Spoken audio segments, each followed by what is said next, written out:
right along the county lines there. So this area is basically where you've got Sangamon County, you've got Morgan County, you've got Macoupin County.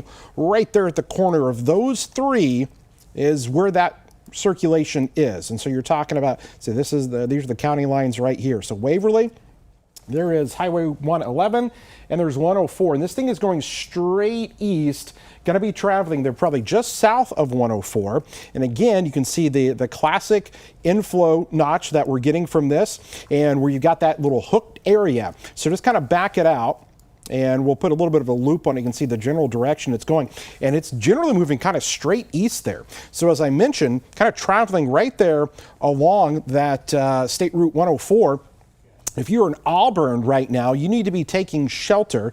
This thing could take that jog, just barely there to the north. It's going to be impacting places close to Thayer. If you are in southern portions of Sangamon County right now, it is imperative for you to take shelter immediately, as we've got a pretty good indication of some rotation on this storm that is out there. And what we're seeing are all the classic signs that you get. This is one supercell kind of out on its own in an area that, again, is not going to be impeded by any other storms. As we kind of back it out, it's the one lone guy that's out there. And you can see there's Champaign, okay? Look how Champaign is, Decatur is calm right now. The one storm that we're looking at down here into Sangamon County, where we have got the classic hook echo there with this. Rotation is being seen within it as well. What we can do is switch over to our velocity mode, and what it's going to do is kind of show us those reds and greens, okay? Right next to one another. And so the area of concern right there, going to be now east of 141. So heading towards Louder, Thayer. Listen, Verdon, you're technically not in that warning, but that's going to be really close to you. This is where we have that rotation with the storm. You're going to want to take shelter. There could be a potential tornado right here, okay? And this is going to be moving off to the east. Okay, so this is the area. You can see we're kind of outlining it for you where the tornado warning is in effect. There could be a tornado happening right now. We have been watching and getting in some pictures here from some of our storm chasers that are out on this. So we're going to be able to show those to you here in just a few minutes. And they were showing some clear lowerings that are on the ground there, or some clear lowerings that are getting close to the ground, I should say. And so this is our big concern that we've got. So if you're in Auburn, if you are in Thayer, and again, close to the Verdon area, that's going to be Highway 4, of course, that comes south there.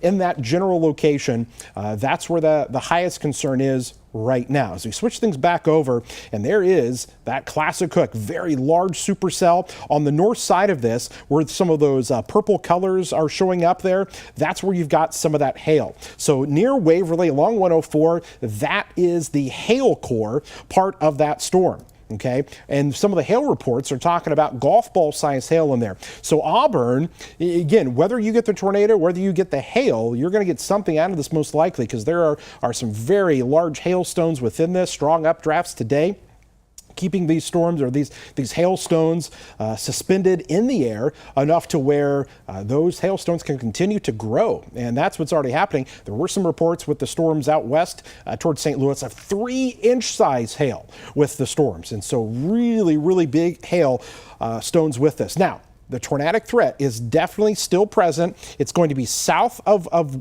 just south of Waverly there, and right on the Macoupin, the Morgan, and the Sangamon County line, right there where those three line up. So if you live anywhere in that general area, you need to be taking shelter immediately. We're talking about places there along 104 that are going to stretch all the way to Auburn, right along the county line area.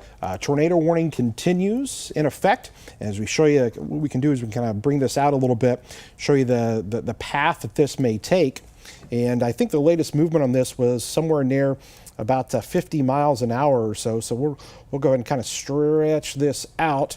And what we'll do here is we're going to have to back it up here just a little bit and get a storm path on it and show you kind of the location it's heading for over the next hour or so. Again, these are moving at a fairly quick pace. So we'll stretch it out here we'll do you at about 45 miles per hour or so. And these are some of the locations that we're seeing.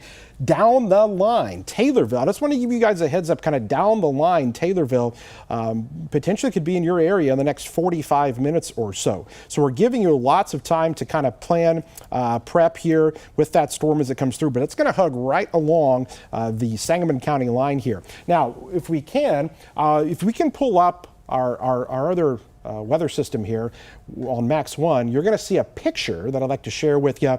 This was just sent in to us here by some of our storm chasers that are down there near the Waverly area, and they are reporting that low base of the cloud.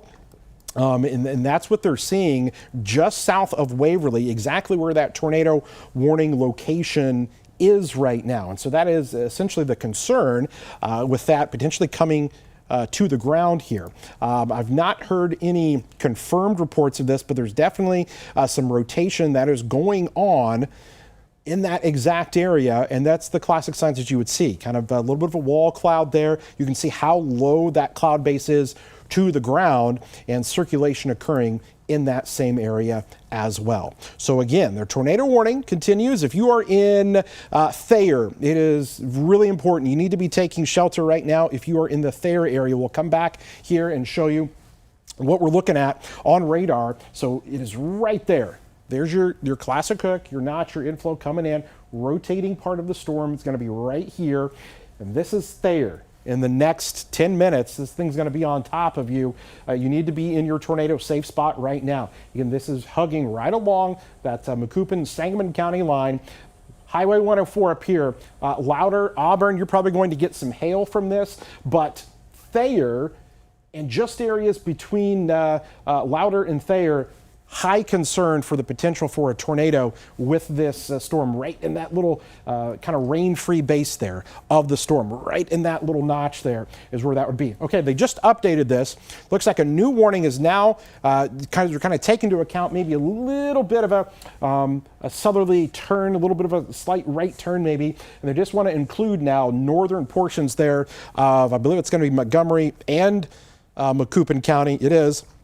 So they're from Girard, Verdon, Farmersville, all of you now under this new tornado warning, take into account for this little notch that is down here where that tornado potentially is located along the county line. So again, locations here in southern Sangamon County, and they just updated there for the new warning. And again, so they've cut it off. Waverly, you're in the clear now if you're in Waverly. But now we're looking at the storm that's going to hug right along the county lines. We continue to kind of monitor this for you. I know we've got, let me know whenever we have Jacob and when we can talk to him, because I know he is out in the storm tracker out there. Jacob, if you're with us, what's your location there? I'm starting to see your camera view. We want to show people what you're seeing. Let us know where you're at and what you're seeing right now. Hey Kevin, I think you can hear me now. We are on the Sangamon Christian County line, just to the east of Pawnee, kind of watching things there. I'll zoom out right over here. This is Pawnee. See if you can see some of the buildings that are there, the water tower perhaps showing up there in the center of the screen. The storm is right on the Sangamon, Macoupin, Montgomery County line there, and certainly is a very large lowering. It's very messy looking.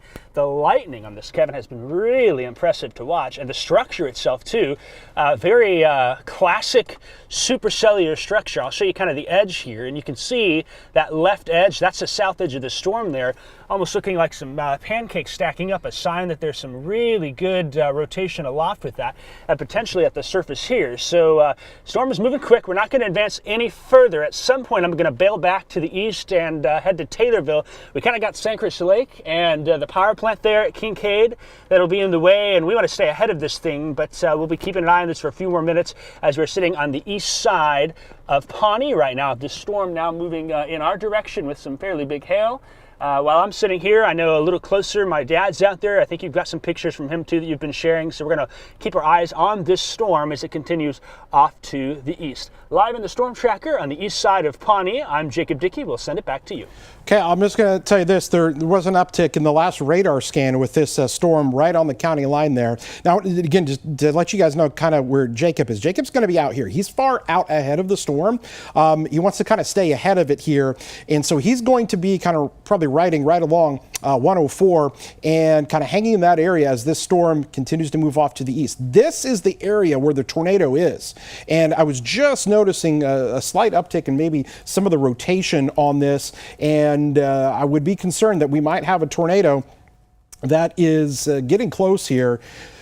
Thayer, I'm telling you right now, Thayer, tornado safe spot, lowest level of your house. Okay, you're talking about center most part, lowest level. Get down there because that tornado is coming right in your general direction.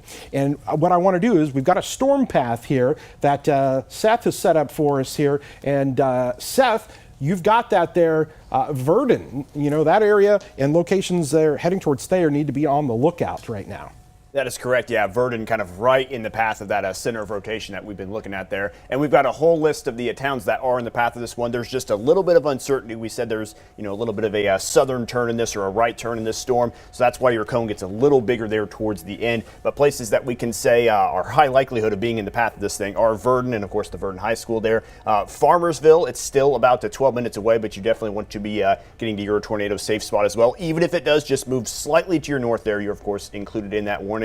And then just farther down the line there, a little more downstream, we could see potentially places like Morrisonville, Taylorville could be in the path of this thing, but it's just a little too early to call that there just based on the fact that we don't know if this thing's going to continue to trend just a little bit south or if it's going to correct itself there and tread a little more directly to the east. So that is what we are seeing here right now at the moment. Definitely want to be in your tornado safe spot if you are at the top of that list, because that is when it is right over the top of your head. All right, thanks a lot, Seth there. Here's the thing. We've got the whole other team in here monitoring things for you. I know a lot of you may be watching on our Facebook page or Twitter pages, our weather app, WCIA.com. All those are places you can continue to watch our coverage on there.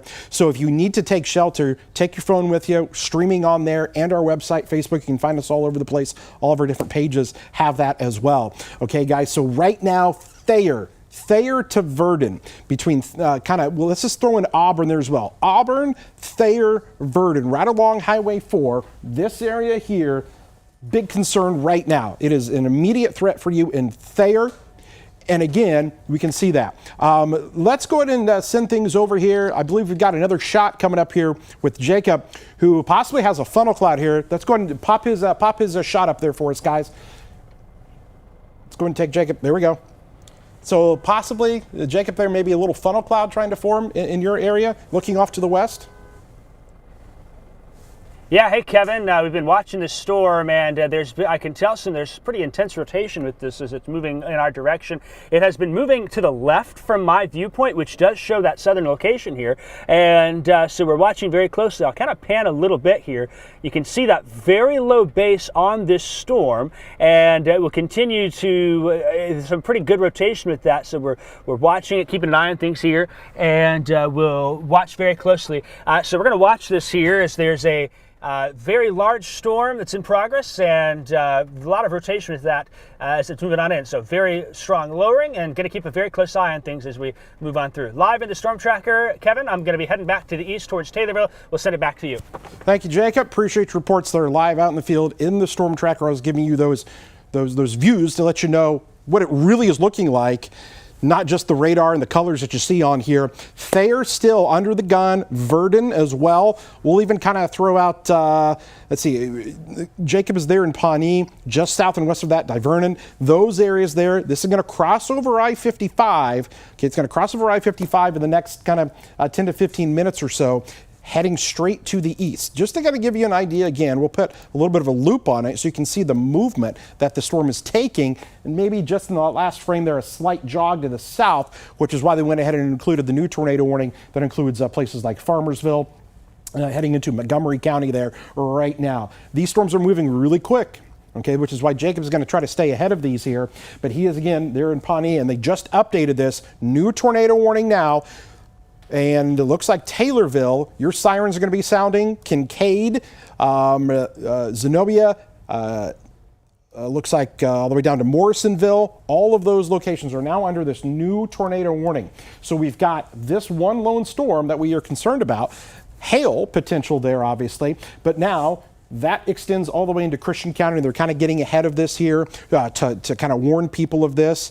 Again, we all know in Taylorville, 5 or so years ago, the EF3 tornado that came through there. A lot of people that live in that area, obviously, anytime there's a storm, are definitely, on guard there and get a little nervous, understandably so. But we want to inform you and tell you what's happening so you can take shelter here. You've got a lot of time. It's not a ton of time, but you've got enough time anywhere there in Taylorville and in Christian County to take shelter. The tornadic part of this storm is still back here to the west. It's going to be coming right there near Verdon and Thayer right now. Right along Highway 4 is where the rotating part of the storm. But I got to tell you this, there's probably some really big hail just on the north side of Thayer, close to Auburn. This purple color here, that's going to be potentially, golf ball size hail. Would not be surprised between Auburn and Thayer in that area. And then just on the south end of that, where we might have that tornado with that circulation that's occurring right near Thayer to the Verdon area along the Macoupin, the Sangamon County, Montgomery County line. That storm continues to move off there to the east. I want to show you again this kind of wider view of things to kind of get your bearings on where else, because there's a lot of people watching from many other locations like, say Danville or Champaign or Mattoon, Charleston, Paris, Decatur. It's all calm for you right now. The big show is south of Springfield right now. South of Springfield, and then other activity that's down near the St. Louis area where they are getting highly impacted by these same storms. But why we're so concerned, notice this one storm is out there on its own.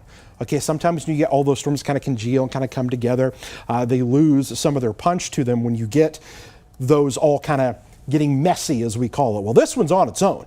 And it's unimpeded. It's going to tap into all that moisture, the instability that is out there, and that's why there is a continuing kind of growing concern as this storm kind of stays out there on its own. And it's traveling kind of almost due east here, going to be impacting southern portions of Sangamon County and now heading into Christian County as well. The National Weather Service monitoring this closely here. They are indicating some of the rotation. Jacob has seen the rotation on this as well. And so this is southern Sangamon County where we have some of that there as well. I'm seeing out of the corner of my eye some other pictures that are showing up for us as well. And again, you can see there's Jacob there kind of checking on things. Looks like some emergency personnel that are possibly responding or whatnot into that general area. A lot of times those are local volunteer firefighters that are sent out to do some spotting on things, and that possibly is what they are heading towards. Again, I stress to everyone that it's down in this area to be taking your tornado safety precautions and going where you need to go, because we have several people, spotters out there, chasers out there that are letting us know what they are seeing, and we are then going to relay that back to you guys. Now, again, I know we're coming up here off the top of the hour here at 4:58 p.m. And what we'll do here is, Seth, you've got some tornado safety tips here for us, and tell people here kind of where they need to go and what they can expect here as this storm kind of comes in eventually into Christian County, where a lot of people, again, they've dealt with some of this before. So tell some people where they should be going right now. Yeah, now it's of the utmost importance, because if you are in that tornado warning polygon, things are, you don't have too much time there. That's why they consider it to be a warning, because it is right there. So if you are in that warning place right now, of course, proceed to your safe place. That can include a basement if you have it. That's the best place to be. If you don't have a basement, you got to get to the most interior part of your house. No windows, no thin walls or anything like that. And if you're in a mobile home and you're at the end of this tornado warning, you do not want to be in a mobile home there when a tornado strikes, because those structures are very easily tossed around and very easily damaged. So if you have the ability to do that safely, that would be a great thing to do if you are far enough down the line from this warning. Of course, do not be caught outside, especially in your vehicle. And we use the phrase in, down, up. You want to get inside, you want to get down to the lowest level, and you want to cover up there the best that you can. And of course, you want to stay in that position until the all clear has been given, whether or not that is the tornado warning has moved to your east or if it has expired, which we have not had that situation come up yet. So that will be something that you need to continue to stay aware of there, is when that warning continues. And of course, you can watch our coverage. We're on air right now. If you've got someone that you know is in the path of this, you can of course watch our stream. We're streaming the exact same stuff we're showing you here on TV on our website, as well as our WCIA weather app as well. So just make sure that you are staying safe and getting to the safest part of your home, because these tornado warnings are not anything to mess around with. Even if there has not been a confirmed tornado, just in a couple of minutes, it definitely could become one. So you don't want to take any sort of chances with that. Kevin, what are we seeing back over there? All right, thanks a lot, Seth. Thank you for tuning in here. It is straight up now 5 p.m. on this Thursday evening, and severe weather ongoing. We've got tornado warnings that are in effect right now. Christian, Sangamon County, portions of Macoupin, Montgomery County, right there along where some of those county lines kind of come right together. This thing has been hugging that county line as if it just wants to follow right along there, and that's exactly what this storm is continuing to do. So the tornado warning is in effect until 5:30 p.m. So still for the next half hour, we've got tornado warnings in effect here. So the area of highest concern now is going to be getting ready to cross over I-55. So Springfield is up here. You can't see it. It's our banner is covering it. Just to give you kind of a point of reference, that's where Springfield is. You go south there on I-55, and then you run into southern Sangamon County. You run in there towards Thayer. Down to Verdon, where that storm is, Vernon there along I-55. And so that's where the rotating part of that storm is. I will say this, just in the last scan or two, maybe a little bit less of that organization. Remember how we were showing you that tighter notch, that hook that was there? Not as much, but what's happening is the storm is cycling a bit. And so what will happen is we may get kind of a reformation of things as that storm kind of comes together a little bit more. But right now, if you are anywhere south of Vernon, along I-55, you're talking Zenobia, then you're talking over into Christian County, where kind of the next phases where we're concerned. You got Kincaid, Taylorville, that area there, coming down Highway 48 out of Taylorville. Those entire areas there still of concern, but I got to tell you, we're still watching this here kind of on that Montgomery, Macoupin County line. It's right there where that is located, where there's still some of that rotating part of the storm. It's going to be just north of Farmersville. It's going to be near the Verdon area, east of Thayer now, and some of that rotation is going to eventually cross into Christian County in the next 10 minutes or so. So Christian County, the county line is out here, and that's going to be we're going to be watching that storm slowly come in. So the tornado warning continues. There's also the component to this of some very large hail. Okay, so we're getting some hail reports coming into us as well, and we've had some golf balls already reported. And when you're going to see that, you're looking for these purple colors, okay? See the purple color here? That's maybe near Pawnee. You guys might be getting some hail here before too long. Anywhere in that area where you start to see those purple colors, that's usually a decent indicator for us that there, in fact, could be some hail. Just briefly, what I'll do is I'm going to throw on for you the lightning strikes and kind of back it out because there's so many of them. Highly electrically charged thunderstorm, and you can definitely see that with all of those lightning bolts that have occurred. The other thing that I can do is bring on and talk about just how many of these lightning strikes are we actually seeing from this, and it is quite a few in this general area here. Again, all those little bolts in there that you see are lightning strikes that have occurred here in the last 15 minutes, and the new ones that pop up continue to show that there as well. So again, tornado warnings continuing. What we'll do here is take off the lightning so you can kind of see things again, get that new updated scan. The thing's going to be crossing over I-55, so semis, a lot of traffic there, people coming home from work. If you've got friends or family that, maybe they worked in Springfield and then live there in southern Sangamon County or heading into Montgomery County there, if they're driving home, maybe give them a heads up if they don't know. They should. Their phones should have gone off if they were in that area. The wireless emergency alerts when there's tornado warnings, those should go off. So this thing is going to be literally parked almost right on I-55 now, where there could be some rotation and that potential for a tornado to occur. And so we're going to be watching this really carefully because anytime one of these storms can cross over one of those highly traveled, busy roads like interstates like this, there's always that growing concern and a lot of people that are driving along there. But it does look like that rotation probably just now moving east of I-55. It's really close and still right along the county line for Montgomery, Sangamon, and now eventually Christian County. You're talking probably less than 5 minutes, and this storm is going to be on into Christian County. So here's 55. This is where I think some of the rotating part of the storm is. There's Zenobia, going to be right there on the Christian County line and heading in your direction. So you need to be taking those tornado safety precautions, as there's the view moving off there to the east. Jacob's coming into Taylorville right now. I can see the water tower there. And Jacob, you're coming in. Probably some people that are starting to get prepared here. That's exactly what they should be doing. Yeah, Kevin, we drove through Kincaid and Tovey and saw the fire department was out watching. Some folks were heading to shelter here. I tell you what's most interesting to me at this point, Kevin. Look at all the traffic heading westbound on 104 out of Taylorville towards the Pawnee area. These folks are going to be driving into the path of the storm where there's going to be some of that large hail. So if you know someone who lives in Taylorville, they work there, folks are getting off work right now at 5 o'clock, they do not want to drive west on 104 out of Taylorville. The best thing to do is wait this storm out, given the hail and the tornado potential that's with that. So I just kind of noticed that, and I'll zoom in, another blitz of cars coming around the corner here as we continue to watch. That's my report here. I'm going to dive south, head to the Taylorville airport, and get another look to the west. When I do that, Kevin, I'll give you another report. Live outside of Taylorville, I'm Jacob Dickey. Back to you. Okay, thanks a lot, Jacob, for the report there. Again, tornado warning in Christian County, and just kind of looking at some of the radar scans on some of this here, it was starting to become a little bit of what we call outflow dominant, but now we're starting to see maybe it ramp back up just a little bit more, okay?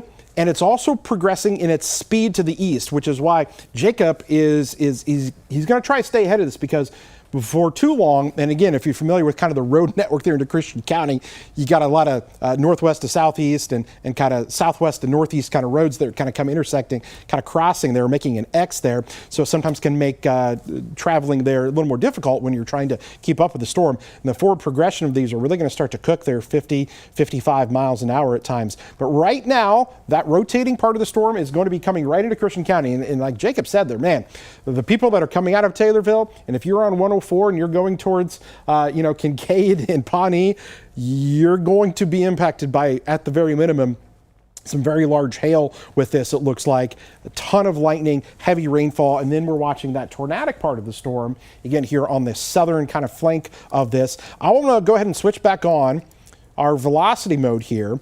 And so you see where these reds and greens are located right through here. That's going to be where there is some of that rotation that is occurring. Okay, albeit kind of broad right now. When you kind of get a real tight, what we call a tight couplet, kind of those reds and greens really kind of close to one another, and you get that, that's when you've got a very high confidence level to where there might be a tornado. So if you are in Zenobia right now, you absolutely need to be in your tornado safe spot.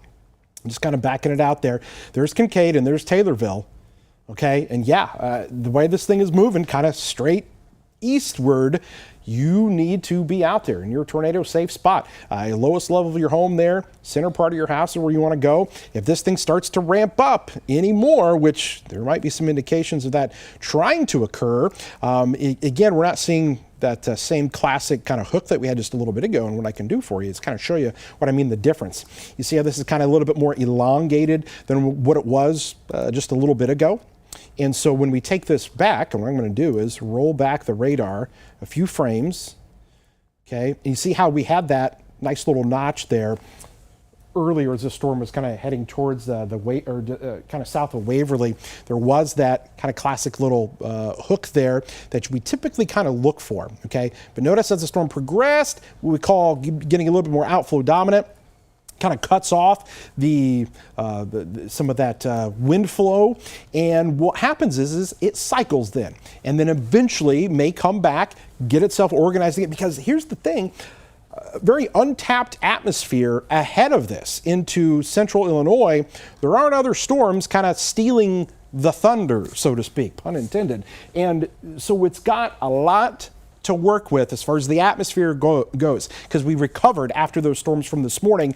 Sometimes you get those morning storms that kind of kills off the atmosphere, but things came back, the sun came back out, we heated things up, and we're kind of in that time frame now where there is that potential for the severe weather to occur. That's exactly what's happening now with this storm. So I am concerned here. I just want to, kind of be cautious about this, because we're in that kind of time frame now where things start to develop a little bit more. So this is now going to be right on the Christian County line coming into Christian County where that tornado warning is located. We're watching it carefully, and Jacob has a shot up for us now. So again, he's going to be there near Taylorville. He's looking off to the west at what you'd call a loosely defined, I guess, kind of a shelf cloud-ish with those kind of scary looking clouds. They're kind of hanging low, or the scud, I would say, right, Jacob? Yeah, Kevin, I think that's a pretty good assessment of things here. I'm going to pan a little bit to the right. You can see some of the structure, that flat line. That's kind of the leading edge of the updraft. It doesn't look as organized, but there are little features that catch my attention with it here. And so as I zoom in on this, again, we're located just by the Taylorville airport right now. You can see how some of these low, scuddy-looking clouds are whipping around pretty good here. It's not as organized as it looked earlier, but I still would not rule this out, as plenty of lightning in the updraft I'm seeing here. That's a sign that the storm is fairly strong still, and a lot of movement there. Low, scary-looking clouds. It's a great way to assess things here. I'll zoom back out real quick before we send it back to you, and I'm going to kind of show you more to the right here. So the updraft is now on the left side of the screen. We're looking west into the core of the storm. The right side is where all that big hail is. And there could be some decent hail with this storm now as it continues to work its way closer to us, as we're sitting now west of Taylorville. Quite an impressive view here. We'll sit here for a little while longer, but as you've been saying, Kevin, these storms are moving at a good clip, and so we're not going to be sitting here for too long. Probably my plan, Kevin, from here is going to be ahead east of South Taylorville, and I probably will use the Assumption Road to get east of town in a hurry here once this storm gets a little bit closer. Live in the storm tracker, you're looking at the tornado warned storm west of Taylorville near the Pawnee area. I'm Jacob Dickey. We'll send it back to you. Great shots, great report, Jacob. Appreciate it. We've got Brandon Morano here. Brandon, area you're familiar with right now, under the impact, under a tornado warning. You talked to some officials down there. I didn't talk to officials. I talked to my uncle. Actually, he's a UPS driver, okay, and he's out in it right now. He's in Edinburgh, so just right by Kincaid there in Edinburgh on the route. Said the skies are dark right now, a lot of heavy rain, but as you said, that system moving along.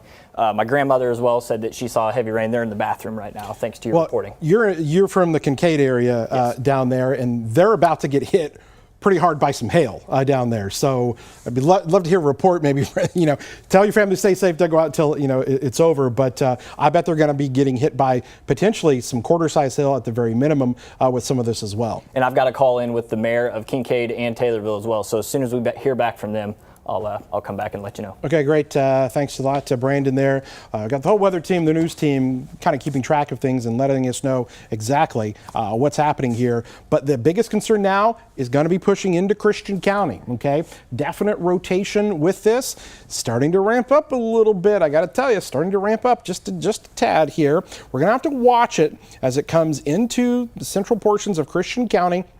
Again, I think Kincaid, you're going to be seeing kind of the hail portion of this. And so what we can kind of do is kind of break down for you, the differences here. So this is most likely where we've got some of the hail. You see where we've got the purple color there, that's your hail. And so that's going to be riding along Highway 104 where you've got the very heavy rainfall and potentially some of that hail in there. This area down here is where we've had some of that rotation occurring.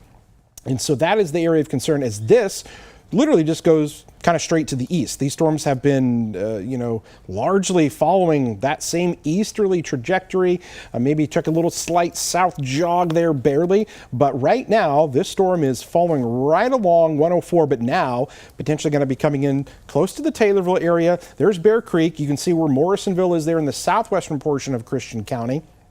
We will see what the Weather Service does, because they've been pretty proactive with throwing out these warnings kind of well in advance to give people kind of a heads up because of how fast the storms are moving. So the question is, does this get extended further to the east? And you're talking about Assumption, you're talking about, Highway 51 there coming out of Moweaqua in Macon County there. Will that continue? I think a lot of it's going to depend upon over the next kind of 5 to 10 minutes to see how these storms continue to advance and develop. The National Weather Service continues our tornado warning here.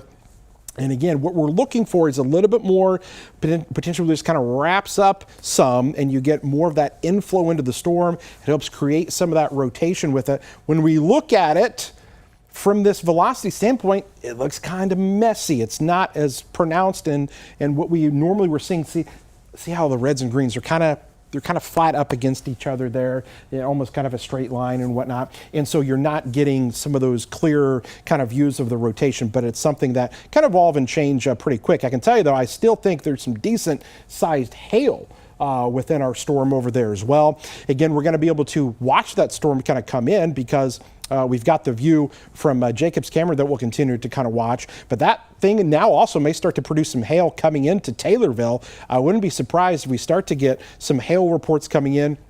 Let us know what you may be getting in your area. The tornadic part of this thunderstorm is now coming into Christian County. If you're near Bear Creek, any of those locations along, you come down there near Clarksdale, Highway 48 that comes out of Taylorville, that's going to be the area of concern.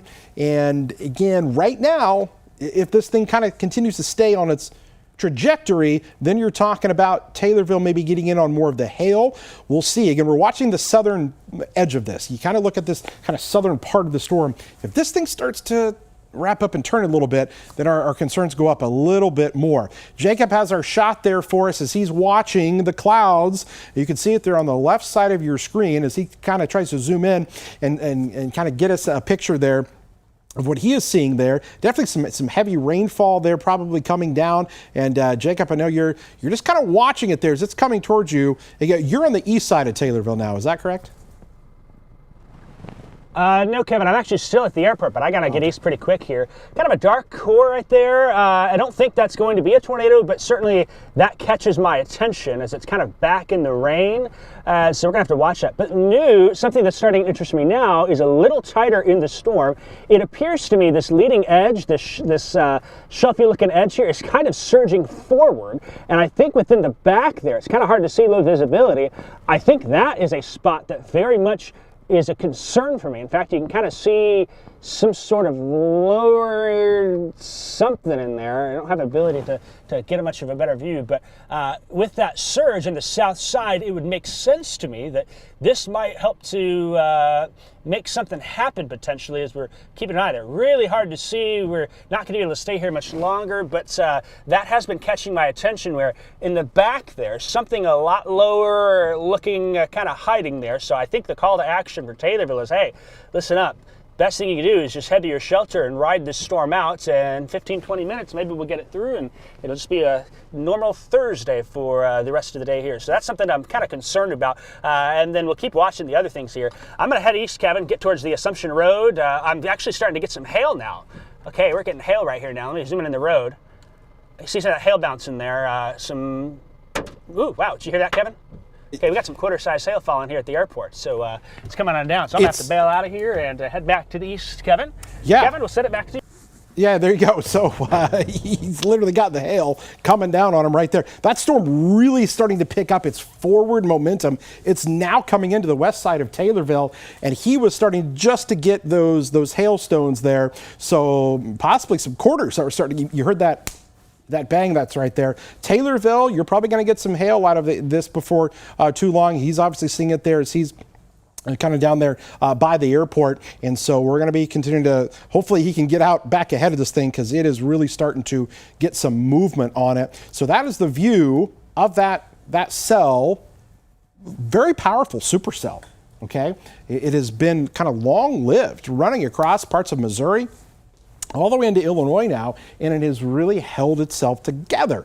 Now, right now, what we're seeing is probably more of a hail threat. Your really heavy rainfall in there, not seeing those same signs of rotation on it that we had just a little bit earlier, but it's something we definitely want to keep a close eye on.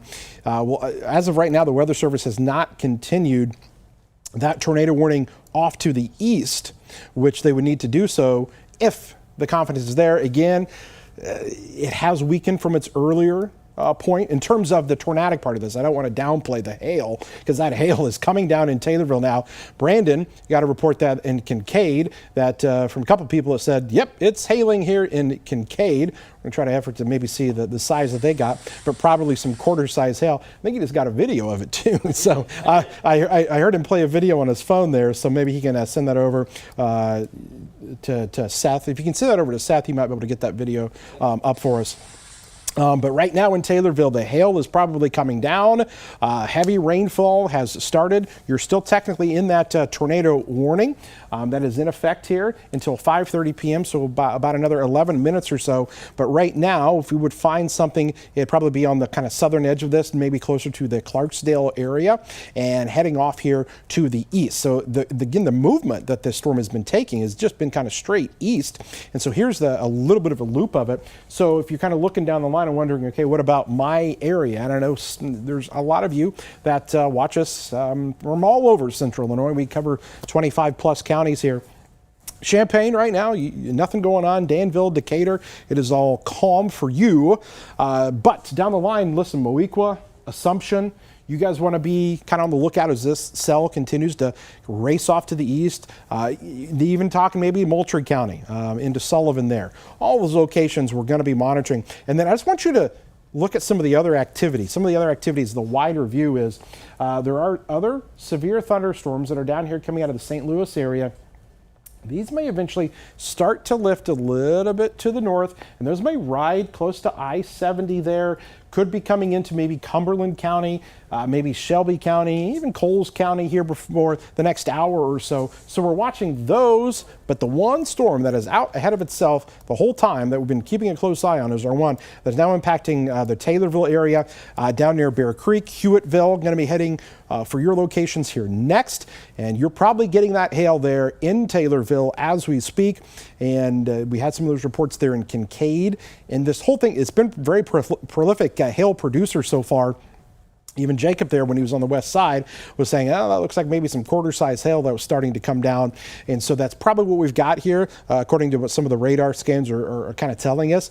History of this, golf balls. And then back towards the St. Louis area, they've had some 3-inch size hail reports that have kind of come in. So again, as we continue to stress down the line, as you're looking, crossing Highway 51 in the next half an hour or so, most likely, you're getting that kind of leading edge where you get the heavy rainfall. And looks like Jacob's getting some more hail there. Can we hear some of the hail? We'll take his audio there. And Jacob, got some hail there again? Yeah, Kevin, we're kind of riding around the southeast side of Taylorville right now. We're getting ready to turn onto Lincoln Trail, head to Assumption, but starting to get a little small hail here. I bet the west side of town is really getting some big hail at this point, trying to keep ahead of it. It is moving quick, Kevin. And so where we are now, we're going to try and keep ahead of this, but there's been a little bit of hail mixed in with some of the rain here as folks are hopefully heading to shelter in this area with the storm coming on in, and so we will keep an eye on things. Haven't seen it be as big at this part, but when it started falling at the airport, it was immediate quarter-size hail started to kind of plunk around me, and so we're wrapping around the side of town, and we'll hit to the Lincoln Trail Road, get out east as quick as we can to stay ahead of this storm. Kevin, one thought, do you think perhaps it might be smarter to go southeast on 29 maybe, and then cut more towards Moequa, or I'm sorry, towards the Pana area, and then east-south of Assumption? I would go southeast there on 29. Yeah, head towards Locust. Okay, perfect. Yeah, and then try to get over there towards Assumption, Dunkel area there. I would definitely kind of jog southeast because you're going to get into that heavy rainfall core and the hail there. So I would cut southeast there and cut across there. I got 29 right here, and then I can go east about a quarter mile up and go straight east. But if you think you're going southeast a little bit, it's probably better. I'm happy to do that. Yeah, maybe just cruise a little southeast there on 29. You get down to Locust, you can get on County Road 900 north there and head east, and then that takes you over towards Dunkel, and you can potentially shoot up 51 there pretty good and get ahead of it there towards Assumption. In that huge rain shaft area, that's going to be some really heavy rainfall if you try to go anywhere north and east. I'd slightly jog southeast there, and also there's still starting to be a little bit of a hook that's starting to try to form there on the southwest side of Taylorville between Palmer, kind of just northeast of Palmer there. So we're watching that carefully here, but I would definitely just kind of jog southeast there. All right, Kevin, thanks. I'm actually at the straight east road right now. It's just getting a little faster, so I feel pretty good about this. But I've got an option. I can bail south if I need to, and we'll be out of the woods here in about 3 minutes. So you got the view looking at me now. The rain coming on in, so we'll be in Assumption in about 12 minutes from now, I think is what the time is, and kind of have a little bit of view once we get through some of the woods here. Yeah. Okay, so he's going to be getting into I've been down that area before chasing myself. Pretty bad cell phone coverage area. You get kind of outside there of Taylorville. And so we'll pick his shot back up probably once he gets closer to Assumption and keep kind of monitoring things there. But again, we're kind of watching an area there now on the far south side of Taylorville, east of Palmer. Again, going to be heading towards Assumption here, but there's definitely some hail within that storm. Seth, do you have some video there possibly of some of that hail there? What do you? Yeah, that was the video Brandon was sending us earlier. And if we can just, take that full there and just take a look. It looks pretty small. It sure looks to be closer to maybe just pea-sized hail there, but you can just see if you're in the middle of this, that's why your visibility gets obviously a lot lower. It's where things start to pick up a little bit as far as the rain goes. But as you can see, pretty heavy downpour there, just kind of on the north side of that, of course, where you're in that rotation. You're not seeing near as much there in the way of rainfall, but when you kind of get up there to the north, where you start to see all that dark red up there, that's what you start to see there underneath all of that. So just a little bit of that hail out there, probably not the absolute biggest hail that is within that storm, but just a little sample size of what you could see there if you are inside one of those storms, little tiny pea-sized hail there, and maybe pretty decent downpour as we continue to watch and monitor that one storm. Still are only a tornado warned one. It looks like that rotation is still kind of picking up a little bit. Kevin, what are you seeing over there? Yeah, they just went ahead and popped another tornado warning. So now further east, Assumption, you are now in this. We were wondering, okay, will they extend this off to the east? They have done just that. And that's why we're still concerned, because it is starting to ramp up a little bit, starting to get that little hook there, that little notch inflow area right there.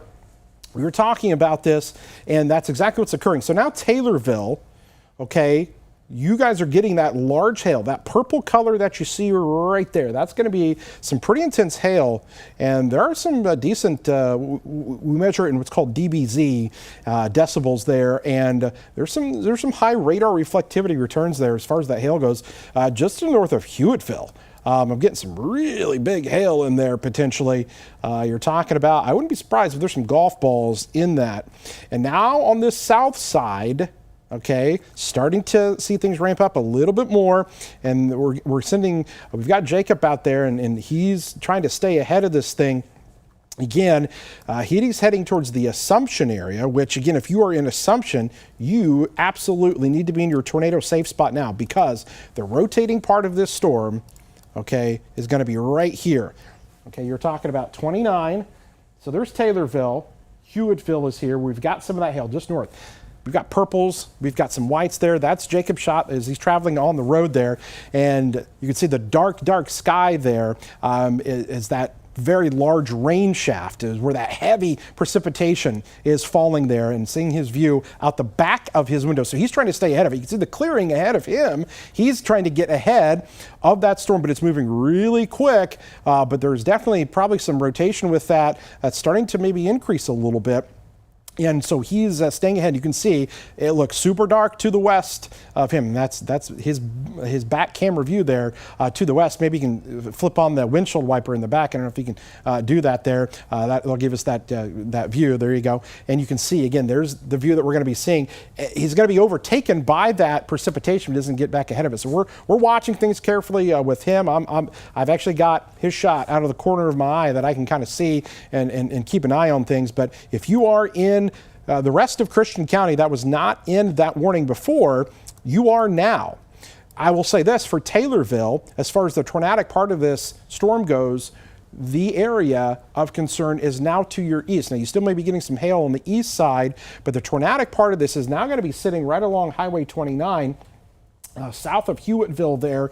That's where we have that potential for a tornado to occur. And this is going to be heading towards Assumption, Highway 51 there. So rotation right here. This thing's been just kind of on a dead sprint to the east, and so this would be in line with Assumption. If you are there, southeastern portions of Christian County, and this new warning does include far western portions of Shelby County. Okay, so this does include Tower Hill, technically, although you guys are on the very far south edge of this. It does include Pana, so you may have your tornado, your outdoor warning sirens that are going off in Pana or Tower Hill. You definitely have them in Assumption, and you only have minutes here. I'm starting to see this thing really progress in terms of the time, just how quickly this thing is moving, which is, and the great example of that is watching Jacob try to keep up with this storm here that continues to really develop. I'm starting to see him increase in some of the rotation. If you are in the Assumption area, it is imperative for you to be taking shelter right now.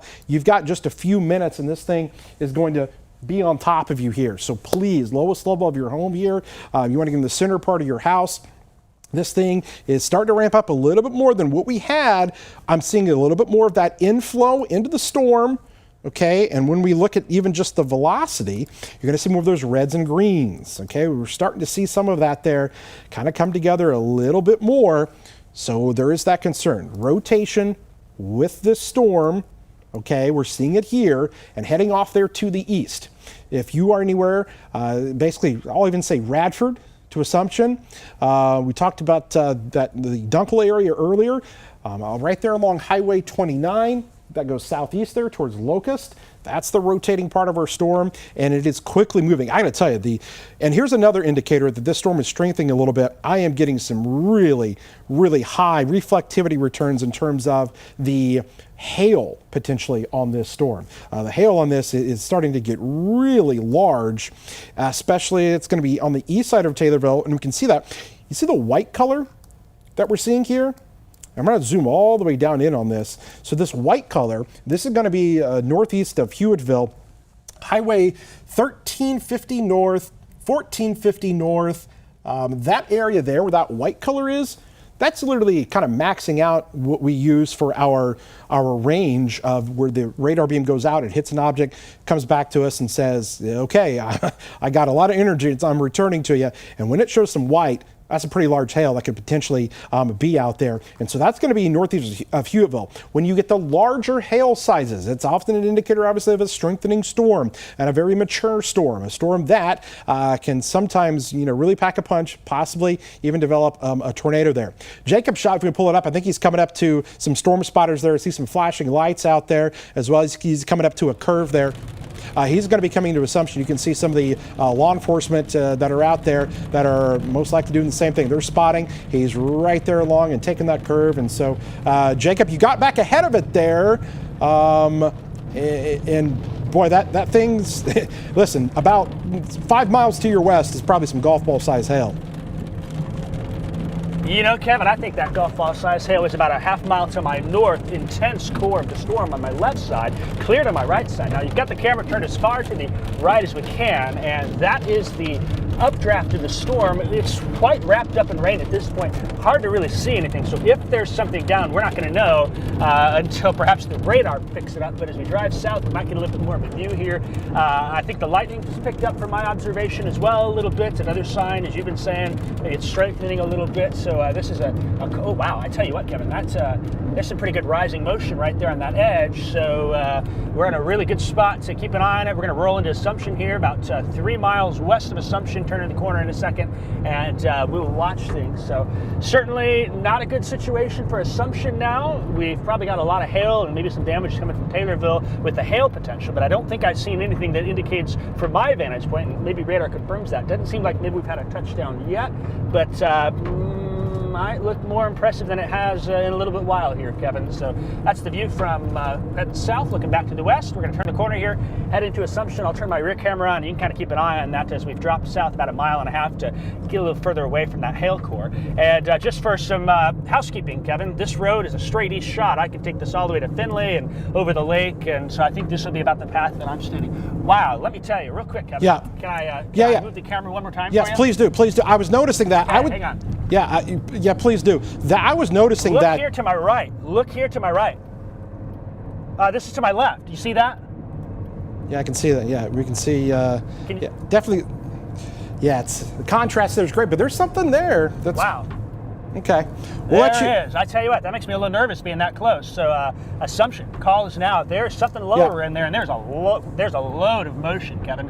A lot of motion right there just behind me, and I'm kind of holding that camera up to look a little bit more here. Assumption, you're about out of time. Assumption, you are about out of time. You need to shelter from this. Kevin, back to you. Yeah. I'm going to let you reposition there, kind of get things squared away. Definitely seeing something there. Some of the radar returns are waiting for some of that data to come into us here. But if you're in Assumption right now, we definitely want you to be taking shelter. Radford, Assumption, anywhere along Highway 51. We are watching things very carefully there, starting to see some motion in that storm that is indicating some of the rotation in that.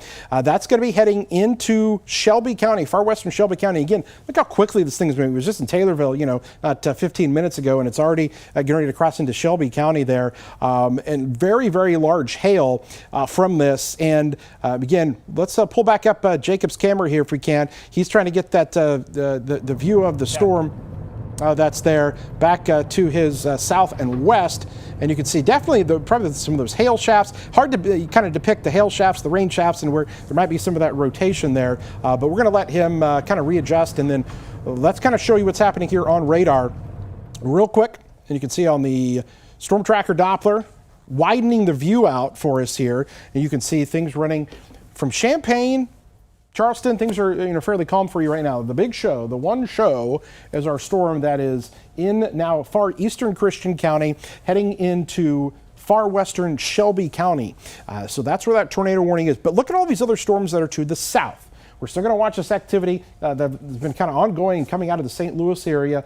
We'll have to watch these storms kind of congealing, kind of coming together eventually down the line, forming one big kind of squall line here. But right now, we still have a high level of concern with the storm that is coming through south of Moequa to Assumption. Between Pana and Assumption is the general area of concern. And then, listen, Findlay, as Jacob was talking about, he's going to be heading into that general area, kind of north of Shelbyville. This storm is going to be continuing to move off here to the east. The last motion with this it has not moved from its easterly trajectory at all, which has been pretty amazing to kind of watch. And I'm just going to clear that off so you can kind of see the movement of this going right off here. And going to be impacting Moultrie County maybe down the line. Listen, I know we've got a lot of viewers there into Coles County, Mattoon, Charleston area that are watching. I want you guys to just kind of be on guard here, keep checking back with us, because I wouldn't turn away, because this storm system is still strengthening. We're starting to see some additional cells that are starting to develop here as well. So Jacob shot there. Jacob, what do you got there? Got some nice motion there with the clouds. I know he's trying to stay ahead of it there. But boy, that thing's moving quick. Yeah, it's moving quick, Kevin. Can you slow it down for me? Goodness, it's moving highway speeds here, and so we're just barely staying in front of it. The nice thing is the road I'm on here is a straight east road. I can take this all the way to I-57, and so I feel good about our position, but for a little bit there, I'm thinking, man, I was a little close for comfort with that hail core and whatnot. It does appear to me that maybe the storm's becoming a little more outflow dominant, perhaps slightly, but there certainly is a lot of rising motion underneath that shelf cloud, and you can see the rain curtains pushing out ahead of it. So probably going to be some wind coming into Assumption. We got that back shot there, and you saw that earlier shot to my left. I don't have a way at this point to maneuver that camera back to the left, but quite a impressive storm for March standards here in Illinois, and we will keep moving off to the east. And we'll see if any other storms cause some issues like that. So with that, Kevin, next stop for me will probably the Findlay area in Shelby County. We'll keep going to the east and giving you reports from the Storm Tracker. Live to the east of Assumption, I'm Jacob Dickey, sending it back to you. All right, thanks a lot, Jacob. Great reports out there in the field, giving you the live views so you guys can see exactly what's going on. What we've got here, again, so he's east of Assumption now, and he is heading straight east towards Findlay, and going to try to stay ahead of this. Again, just in the last few radar scans, it's getting a little messy there. We're not seeing maybe that dominant area where you'd have some rotation. You're still getting some hail there, probably between Assumption and Radford. That's that purple color that you see there. Definitely seeing some indicators of that. Maybe even some gustier winds that are about to come into Assumption. I'd be surprised if you start to get some 50, maybe even 60-mile-an-hour winds that are going to be coming in there. Northern portions of Shelby County now, just south of Moequa is I'll back it up just a little bit so you can see Moequa. There it is. South of Moequa is where that is. And again, as Jacob, and maybe we don't have to go to his audio, but I'd love to see his shot up there as well. Maybe we can just talk over it because it's got a nice view of that. And you can see there it is. And so you've got that kind of elongated cloud there, almost kind of a little bit of a shelf cloud, but it is definitely lower to the ground than you typically see. And so there have been some rotation signs in there. He's been talking about some of the rising motion that you get. Again, he's going straight east now to stay ahead of this. And so we're getting that view behind him so we're able to kind of see it. You can see the lightning strikes that are showing up with this as well. Several lightning bolts continue to be seen with this. And anytime you get an increase in lightning, you get an increase sometimes in hail size. Again, that is always a very large sign of a strengthening, maturing thunderstorm. And that's what that storm has been doing over the last hour or so. So we're starting to also see some other storms back to the west. And I just want to kind of show this one. And so that is going to be coming into far western Montgomery County. It's got a severe thunderstorm warning with it, southeast of Carlinville, and that's going to be heading north of, close to Litchfield there. You get into central portions of Montgomery County, Hillsborough area, Nokomis. That storm back there is currently severe thunderstorm warned, and there are just all kinds of storms coming out of the St. Louis area. Look at this other one. A lot of heavy rainfall, some large hail there with this, and then everything is kind of trying to eventually come together.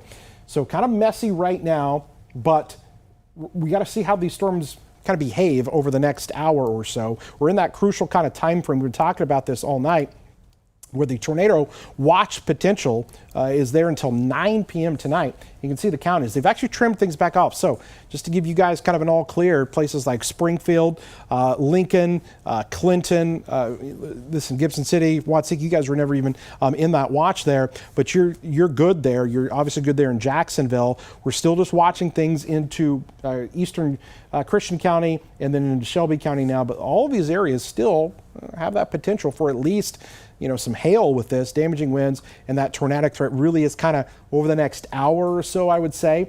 And again, that hail size has been something of significance for us out there. And on our other system, Seth is pulled up some of the hail, and we can see that the hail size there that shows up. This is that storm that's coming back in there into Macoupin in Montgomery County, right, Seth? That is correct, yeah, and we just kind of pulled it up here trying to keep up a little bit. This hail size thing, I think, lags behind just a little bit with where the actual storm is, so the actual placement there is still about 10 or so minutes behind, but kind of the pinkish purple color that we start to see there, that's where you're starting to approach the 2-inch mark there, so that's when you go beyond golf ball size. That's when you start to get a little bit closer to that egg size hail, and when we start talking about hail that gets up to 2 inches, that's when it can start to pack a little bit more of a punch than just your ordinary severe thunderstorms there. So if you're anywhere in the path of that, like we said, heading out there to the east into parts of Montgomery County, out there around Litchfield, if you are in the path of that hail core there, you want to make sure that you are of course, safely inside, away from a window there. And of course, keep in mind, you need to make sure that any outdoor pets are also safe from this, because they can fend for themselves for the most part. But when the hail starts raining down there, they definitely need to make sure that they have a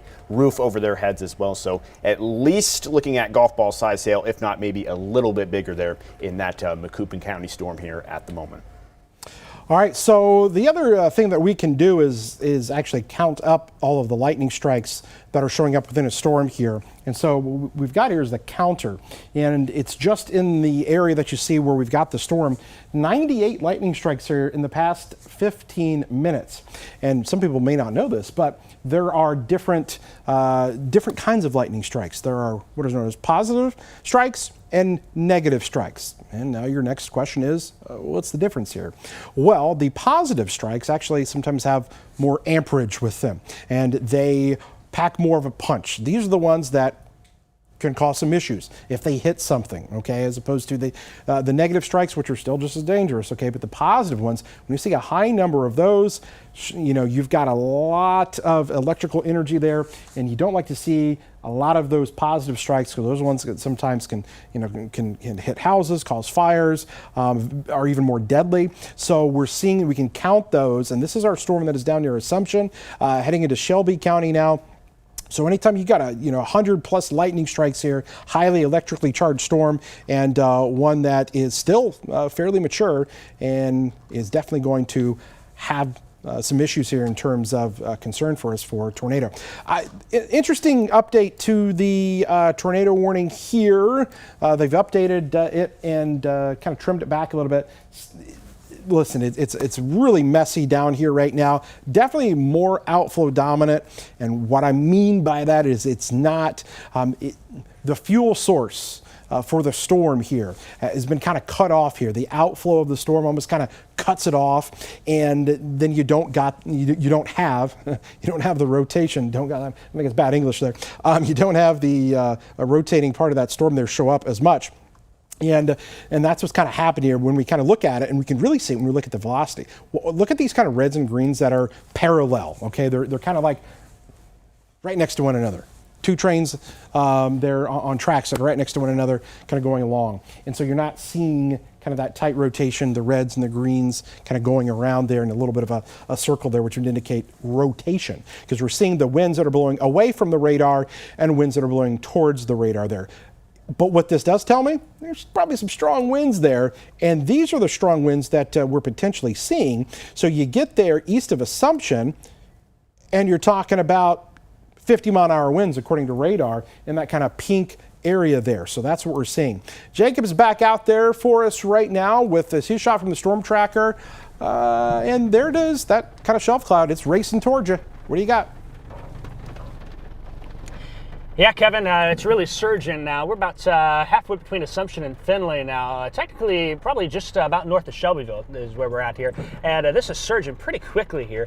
I haven't seen anything that looks imminent from it. So I think it is that cooled air might be choking off the instability, at least, where you'd get that tornado potential. But I don't think that's going to do anything to the wind and hail potential as well from this storm. And it seems like, too, maybe there's a little bit of updrafts trying to ingest in from some little weak things to the north, coming in from the south here to the north. And so just going to keep an eye on that. But at this point, it seems like wind and hail are going to be the main threat. So we'll see. Nothing makes me think that at this point there'll be an imminent tornado threat. But we're going to watch it for you, keep you updated. That's all the time we get to look at things, Kevin. This storm is moving quickly off to the east. Live in northern Shelby County, I'm Jacob Dickey. We'll send it back to you. Yeah, that's the thing. We get Jacob for about a minute report, and then he has to reposition, get out ahead of this, because if he gets caught up in it, then you get behind. This thing is moving, but we've got great shots from him that we're going to continue to see. Again, as I continuously am able to kind of see his shot over here, so if anything kind of jumps out to me, we obviously will go back to him.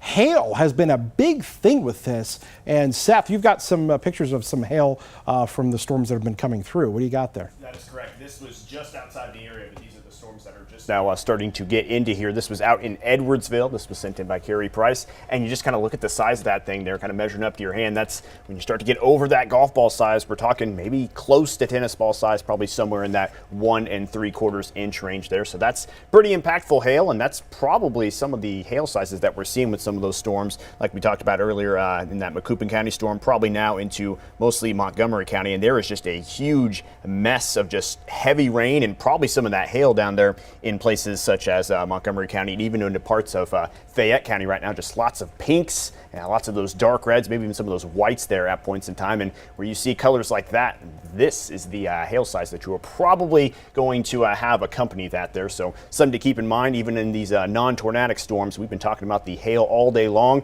Haven't seen anything gigantic yet. Haven't seen anything get too far past that 2 inch mark, but it doesn't exactly need to be beyond 2 inches there to make its impact felt for sure. All right, thanks a lot, Seth. Yeah, the hail has been a big thing. What I want to do is go over to our camera that we've got in Mattoon, because Coles County, well, we've not talked much about you guys here yet. Some of these storms are going to be heading your direction. We're starting to see some other little, small little cells that are starting to develop. You're going to see on the left side of your screen there, kind of the darker skies there. This is kind of looking there off to the west. And so we're going to be watching places into Coles County here over the next hour or so. You are getting some of that rain in Mattoon. But again, to the west of that is that stronger cell that's in Shelby County right now that has that tornado warning with it. I will say this, that storm, again, as fast as it is moving, is about to clear the tornado warned area. The Weather Service, and I would agree with this, opting not to extend that warning here just yet.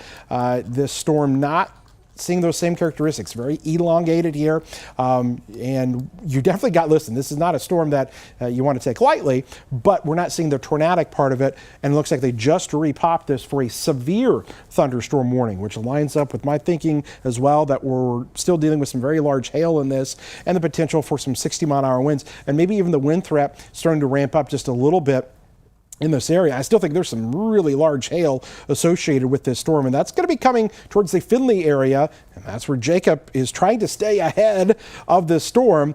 But you can see right there towards the Yantisville area, Duval, going to be riding right along 128. That hail is probably going to come right in the Findlay area and heading into far northern Shelby County and eventually portions of Moultrie County. Wouldn't be surprised, we've got some quarter-size hail in there. Even in just the last few scans, when we switch this over to velocity, you're going to see this kind of pink area, and these are going to be your strong winds. Okay, these are your really strong winds when you get kind of those brighter returns there on the velocity mode. And so 50, maybe 60 mile an hour winds with that storm, which is why they've continued that severe thunderstorm warning for that area that is crossing into central portions of Shelby County right now. When we look at it, it's showing, according to the radar there, I'm just kind of querying it, maybe a 51 mile an hour gust in that area. And so that's what we're looking at. 50 to 60 mile an hour winds and definitely some hail kind of on the north side of this, because when we switch it back over to the reflectivity, you find that purple colored area, and that's where you've got some of the hail. So the tornado warning about to expire here in the next 10 minutes officially, but really the tornado warned area of that the storm is starting to move out there. And so now we're mentioning Mattoon and Charleston. Mattoon, you're now in this new severe thunderstorm warning. Windsor, Strasburg, right on the edge there near Sullivan, this new orange box. The orange box you see there is a severe thunderstorm warning, not a tornado warning. Doesn't mean that one couldn't form, but it means that right now the biggest concern is for the large hail and those gusty winds. I think Findlay, you're about to get rocked pretty good by some gusty winds and some of that hail coming in to far northern portions of Shelby County. That's going to be heading into Moultrie County before too long too. So Sullivan, Allenville, I want you guys to kind of be on the heads up there, even close to Windsor and that general area, Gaze, Mattoon, down the line, going to be watching as that storm heads in your direction here with us. And some more hail coming into us. Seth has got some more hail pictures for us. Seth, what do you have over there? Yep, this one finally in the area now. This is out in Hillsboro, and we can see maybe not quite as big as the hail was over there in Edwardsville, but still kind of nearing that golf ball size there, kind of that 1.5 or 1 3/4 inch size hail. So those storms down there to the southwest, a little bit noisy, not really organized, but they are certainly dropping in some of those chunks of ice there, like we said, up to about golf ball size here at the moment. Not seeing anything that would be necessarily beyond that, but definitely seeing the potential there at some point for hail around that 2-inch mark, getting closer to the tennis ball size, because just looking at reflectivity, we've got some values there that are really starting to kind of pop off the page, almost getting into that 70 dBz zone. Got some really dark colors in there. So be on the lookout there for continued hail, particularly down there to the southwest, and of course still within that tornado warned storm. Okay, so our concern continues here. Northern portions of Shelby County, now into Moultrie County, into eventually Coles County there. And I know you're actually starting to get that storm intensifying a little bit there into Coles County, the one that's way ahead of it there. So some higher returns there in Mattoon in the Coles County. So we're watching that as well. Jacob's got a shot there. Fast moving storm. You can see how fast that thing is moving there. The clouds are kicking pretty good there, Jacob. Yeah, Kevin, you can see in front of me, look what I got. I got train here. I'm stopped behind that, so hopefully it clears soon, or you might get a new storm tracker with the hail coming perhaps in this way, so we'll see what happens. Here comes the end. Okay, that's good. We're not stuck here too long, but never fun when you have that little railroad interference in the game of storm chasing. You turn the camera back behind me. Sturgeon, definitely behind me and a little bit to the south side of the road now here. We're on Division Street in Findlay, and you can kind of see that south side is where things are surging out a little bit. And then eventually, Kevin, I think what's going to happen, I get to Mattoon and Charleston. I got to watch those storms there, Fayette and Montgomery County heading into southern Shelby County. So kind of help me out, keep me updated with which direction you want me to head, but we're going to keep blasting to the east. Free it last year. Getting off clear and moving on to Findlay. Live in the storm tracker. We will send it back to you, Kevin. Hey, I'm glad that was a short train there for sure. And again, here's the interesting thing that sometimes happens. These train companies and whatnot, they sometimes get alerted to severe weather that's out ahead. They have to stop on the tracks. They don't want to go any further when those storms are coming in, and they get alerted to that as well. So Jacob back on the move there. Close call there. That storm is right on his tail and is going to be continuing to move off there to the east. Some large hail in that as well. Possibly some golf balls in there. I think the latest was 1.5 inch. That'd be ping pong size hail, but ping pong golf balls are both going to do some decent damage there. So again, this storm continues to move off here to the east. Okay, so just for the reference point for our crew that's back there, it's 5:54. What we're going to do is we'll take this right up to the start of the 6 o'clock newscast. Okay, we're going to take this coverage because they're not, as of right now, unless they repop another tornado warning. What we're going to do is we're going to go into kind of the regular 6 p.m. newscast. Okay, and then if any warnings, additional tornado warnings come in during that time, of course, we'll break back in. But we've been with tornado warnings all the way since 4:30 or so this afternoon, and so now this storm has weakened. I put quotations around that because weakened in terms of the tornadic part of it, but not weakened in terms of the hail, the winds with this. Still something to be concerned about. But our policy here, again, we stay with you with the tornado warnings. We continue our coverage online. And again, you're going to be getting updates through our 6 o'clock newscast. So just want to give that reference point to our crew back there that we will start that on time unless something would change. But we still want to give you guys the heads up there in Findlay to Sullivan, where there is that very strong storm that continues to show signs of some very large hail in there. And now, again, just in the last few scans, kind of an uptick in the wind reports with this. When we're just kind of looking at this from the wind aspect, if we can switch over and have the radar be on there on the screen for us, I'd love to be able to show that. Again, you're talking about now 62 mile per hour winds with that. If we could switch the other box to the radar, we would love to be able to show that off instead of just the shot there of the camera there, because again, these are some really strong winds. There we go. All right. So there's some really strong winds there. 62 mile an hour wind gusts that are now starting to show up there coming into Findlay. So there's kind of that intensification, the ramping up of possibly the wind with this, and that is going to be crossing over there to the east into eventually Moultrie County. But now this has kind of transitioned a little bit more into that wind threat. And when you're getting these brighter kind of pinks showing up, those are your really, really fast winds within that storm there. And along with that, there's probably some hail. You might have some quarter size to ping pong ball size hail on top of the 60 mile an hour wind gusts that we're starting to see here. So definitely kind of an uptick, at least in terms of the wind threat with this going forward, it looks like, and that's going to cross into Moultrie County, and that's where they've got the severe thunderstorm warning that's kind of so far out and ahead here. I'll switch things back over to our camera view that we've got from Mattoon. That, again, they've got another storm that's actually not associated with the one that you're seeing here coming through town right now, and even it's starting to show maybe some small hail in there. That's our camera view from Mattoon. Here's going to be our camera view that's going to be in the Charleston area, and probably going to see those darker skies starting to come into your neck of the woods here. Technically, maybe just some light showers that are just beginning to fall in that general location, but definitely some decent sized hail that may start to come into the Mattoon area, and then especially Sullivan. Down the line, you're looking at Humboldt there. So we're watching things. You can see how the skies are getting darker. That rain's getting a little bit heavier there, and wouldn't be surprised if in Mattoon you guys are starting to see a ramp up or intensification of this. And we got to watch that kind of back edge, that back line where that storm is starting to come through Findlay and heading towards, it's going to be close to Sullivan here before too long. Allenville and Windsor.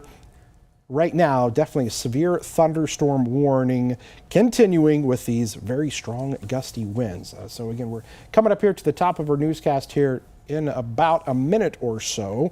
And again, we will just kind of start things regularly with that and go through it. But I just want to stress there are some really strong winds that are going to be coming there through Findlay to Windsor. Jacob is still out in the storm tracker there with us as well. And then if we could quickly we'll just pop up Max 1 there.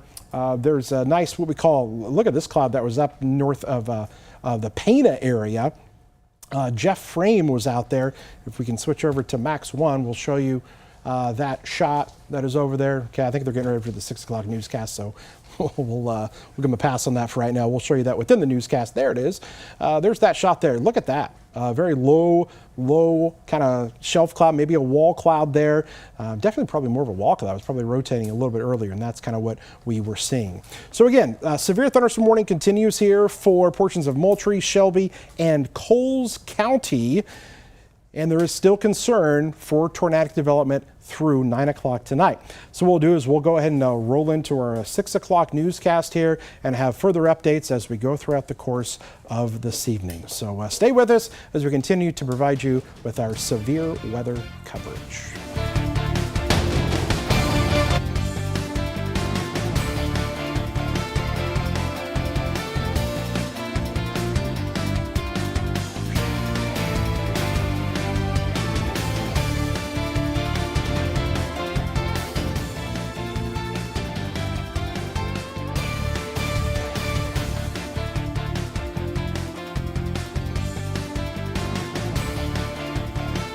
This is your WCIA 3 forecast first, sponsored by Route 66 Solar. Well, severe weather continues to move across parts of central Illinois tonight. At least as of right now, the good news is our tornado warnings no longer in effect, but we do have a handful of severe thunderstorm warnings that are in effect. And some of the main areas of concern now stretch from near Findlay to Sullivan, heading towards Windsor, eventually towards the Mattoon, Charleston area. We're going to be watching those areas closely. We put a little bit of a loop on this. You're going to see further development with these storms coming out of the St. Louis area getting very active near I-70 right now. And those storms south of I-72, south of Champaign, south of Danville. But the show is going to continue here for places into Cumberland County, into Effingham County, Cumberland, or Clark County, I should say, still on the lookout. The tornado watch in effect until 9 p.m. We've got the very latest for you. Stick around as WCIA3 News starts right now. You're watching your local news leader. This is WCIA 3 News at 6. Good evening, I'm Brendan Morano. And I'm Karina Rubio in for Jennifer. Right now we're in the midst of our severe weather coverage. Our weather team has been watching a tornado warning in central Illinois, but we're also keeping an eye on the possibility of tennis to baseball size hail. Let's go back to Chief Meteorologist Kevin Leidy. Kevin, which parts of the viewing area should be most concerned tonight? Yeah, so here's some good news. I can tell you this. The tornadic part of the thunderstorms here have kind of gone away, at least for the time being. But now we're ramping up the wind damage, the hail threats with this. I want to show you areas that are in the clear and you're done with severe weather here for the night. Listen, Gibson City, Watseka, up into Clinton and DeWitt County, our friends over in Lincoln, Springfield, Jacksonville, all in the clear. And I'd even venture a guess to say that even parts of Christian County, the storms are starting to leave. You're still technically under the tornado watch. But the area of concern that continues to sit with us is down into portions of Coles County, heading into right now Shelby and Moultrie County right now. Let's zoom back into the radar and you can see some pretty intense thunderstorms here. A lot of areas seeing heavy rainfall. You're just south of Pana there. You can see that really strong thunderstorm. Anytime you're getting some of the purple colors here, you're talking about some hail that could be embedded in the storm. What we can do for you now, you see the storm here that is west of Windsor. You can see where Mattoon there is on your screen. That storm has been the big one of the day so far. It's been producing rotation with it, some hail reports. That's our view now in Mattoon. We're going to watch that same storm start to come into the area. So right now, Shelby, Moultrie, Coles, and Cumberland County under a tornado or a severe thunderstorm warning. We'll let you know if any tornado warnings had issued, and we'll cut back in here with you and let you know what to expect. So we've got you covered here. Stick around, but we definitely still have some news of the day to follow. Karina? All right, Kevin, thank you. Like we are seeing today, spring can bring the possibility of more severe weather. In fact, 80% of tornadoes in Illinois happen between the months of April and June. It's a big reason why experts are reminding people to be aware at all times, at all locations. WCIA3's Jack Crum joins us in studio. Jack, what advice are they giving? Yeah, Brandon, adults don't exactly have tornado drills in their day-to-day lives like kids in school. It's why whether it's just usual storms or extreme winds, it's important to make a plan. If you're home during one of these emergencies, heading to your basement or an interior space away from windows is the safest measure. If you're at work, head to a designated safety zone. The department head of climate meteorology and atmospheric sciences at U of I says being aware of all outcomes is the most important thing to do. Yeah, here in Illinois, you never know what the weather is going to be. So be weather aware and think about the scenarios that are going to happen on any given day. So think about whether it's a good idea to head out on a drive on a day where there might be tornadoes. You know, maybe not go out and on a long walk if there's a tornado watch or warning. Just kind of stay safe and near your places of safety and keep that in mind as you go about your day. The department also suggests if you're driving in a low visibility situation, just pull over and wait it out. Nesbitt also said having a reliable weather app is the best tool somebody can have. You can always count on the WCIA 3 weather app to provide the information you need. Brandon? All right, Jack, thank you. We have a news update on the body found near I-55 in Springfield. The coroner has identified the woman. They say it's 54-year-old Teresa Ann Coleman from Springfield, who was missing for nearly a month. We told you yesterday her body was found by an IDOT worker near the entrance ramp to I-55. The coroner says an autopsy was done today, and preliminary findings indicated her death was a homicide. Coleman's death is still under investigation by state police, Springfield police, and the Sangamon County coroner. Now to a follow-up on the deadly stabbing in Tuscola. A judge says the man accused of the crime is a threat to the community and has since been combative with guards since his arrest. WCIA 3's Will Simmons is in the newsroom. Will, you were inside the courtroom today. What happened? I was, Karina. At today's detention hearing, the judge said Joshua Henderson will stay in jail due to the nature of the crime, where the victim was stabbed multiple times. Police say when they arrived at apartments near Park and Van Allen Streets, Henderson had blood on him and was holding an 8-inch knife. They say he stabbed the victim multiple times in the neck, chest, and hands. The victim died at the scene. They also say Henderson tried to fight a police officer. They say they used a taser on Henderson. State Attorney Robert Kosick says he appeared to be and remains in a manic state. Here there's an individual who appears to be disturbed, but more so is very violent. And for that reason, we need to protect the community and, again, have him detained. He says Henderson has been calling police demons, even throwing urine at guards. Henderson appeared on a video call with restraints and a hood over his head, which they had to remove.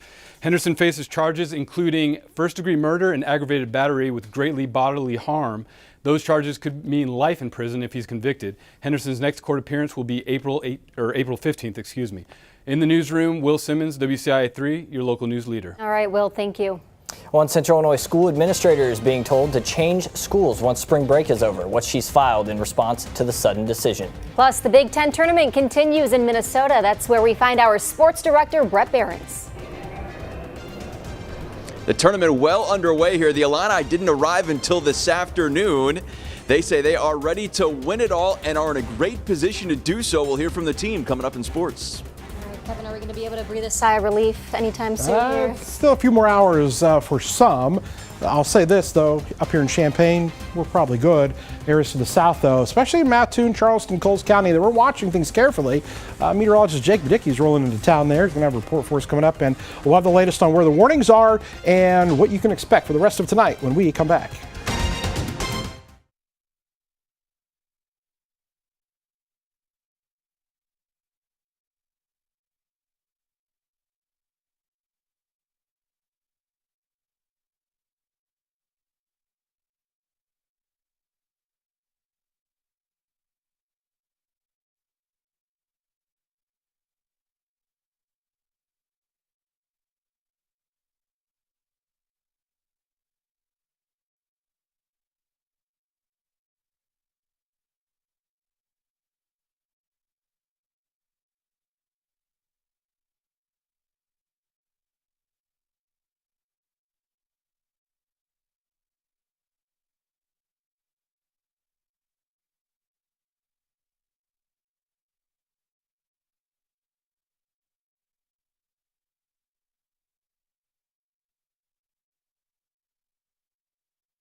Now, Central Illinois' most accurate forecast with meteorologist Kevin Lighty. All right, that is a view from Mattoon. You can see the lightning strikes that are really starting to show up here with that storm that we've been kind of tracking across all of Illinois here throughout the course of this afternoon.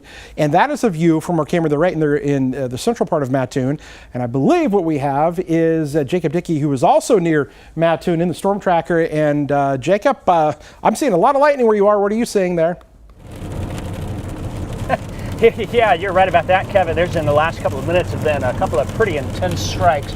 We're doing a good job of keeping ahead of this storm, and so we've got the camera looking behind. I haven't really found an interesting turnaround yet. I just want to stay ahead of it. At some point, Kevin, I'd like to maybe stop and get a sample of some of the hail. While we're talking about the storm behind me, though, Kevin, I do want to flip my camera to the front and show you the storm that's located between Mattoon and Charleston now. And interestingly enough, I've had a lowering, a little bit of a rain-free base that's shown up with some of the lightning. Of course, get to the point where light not as good as it was earlier, but you can make out from the lightning and then the rain here that there's another storm that's in front of there. So we'll kind of keep an eye on all of this. We're about 4 or 5 miles northwest of Mattoon here, starting to get some rain out my location. If you're familiar with where I am, I'm on the road that's the Industrial Expressway exit on 57. That's about 2 miles north of Mattoon, and we're straight west heading to the east right now. So keep an eye on storms behind me, storms in front of me, and a lot of lightning all around. Plenty of action here for some of us tonight in the area. Kevin, let me know what your thoughts are and where you want me to head next, and we'll get you another report later on in the show. Live just to the north of Mattoon in Coles County, I'm Jacob Dickey. Back to you. All right, thanks a lot. From the storm tracker, they're providing you those live views so you kind of know what to expect. Here's the tornado watch still in effect here until 9 o'clock tonight. Look at this, though, okay? These storms are really intense. There's some hail, and there's definitely some gusty winds. What we'll do is we'll zoom down into this far southern Moultrie County. That's going to be right between Windsor and Sullivan. There's going to be some decent hail probably there in that purple-colored area. Mattoon, okay, and even just in the last few minutes, this little cell northwest of Charleston has a little bit of a slight uptick in it. This is the severe thunderstorm warned area. So you've got Lerna, you've got Paradise, okay, Cooks Mills, you're technically in this as well. This is your hail and some really gusty winds here, 60-mile-an-hour winds that could be rolling in. The wider view, and this thing just kind of keeps going, some really heavy rainfall back into southwestern portions of Shelby County, maybe down towards the Cowden area, and then more activity here that may eventually be coming towards the Effingham area, and then really widening the view out. And you can see additional storms that have been down here towards the St. Louis area for much of tonight. You may be asking again, hey, I'm in Danville, I'm in Champaign, I'm in Decatur, I'm in Springfield, what's going on? I really think a lot of this stays to our south here tonight. There's a front that's kind of impeding any of this from getting more to the north. So you can almost kind of draw a line south of or north of I-72. You're all clear, even probably just below that. The main show is going to continue to be down here through tonight. That's exactly what our future track is showing. And a pretty intense line. It turns into more of a squall line. We had these little individual we call supercells earlier, and those had more of that tornadic threat. Now we transition more to a wind damage and a hail threat and a lot of heavy rainfall. But you can see that the threat times are going to be really kind of wrapping up here with large hail being the biggest threat. Still some high winds, and yeah, still down here, could there be some baseball-sized hail? I won't rule it out. But notice on our graphic here with the timing, we're kind of in the heart of the kind of very high probability of severe weather. I think through 8 o'clock, we're still there, but it really falls off into 10 p.m. tonight and into early tomorrow morning. I'm just going to skip ahead here to the 7-day forecast. And there's your weekend. Sunshine coming back, but quite a bit different between Saturday and Sunday. 61 on Saturday, 47 on Sunday, 39 on Monday. What are we doing here? We're going back to winter-like temperatures after talking about severe weather that is ongoing here tonight. Yeah, a lot of cells, a lot of complexity there. A lot of things still going on. Still want to keep you updated. We're still also streaming online, so you can go check us out there on the Facebook, Twitter, the app, the webpage. There's 1,000 different ways you can still see our coverage. All right, Kevin, thank you. This year's Girls Gatorade Player of the Year in the state has been announced. Who from Central Illinois is getting that honor? And the Champaign County African American Trail is growing, where a new sign has gone up and the history behind it.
Live from your local news leader.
of the storm here. So a rain-wrapped tornado potentially located in the area that you're looking at here. We are monitoring things here closely. And this, again, it just happened here in the last few minutes where the tornadic part of the storm did return. So again, what we are watching here is our storm that is just into Cumberland County. Definitely the concern is there for a tornado, but I want to show you the wider view of things because it's storming pretty good in places like Mattoon and Charleston.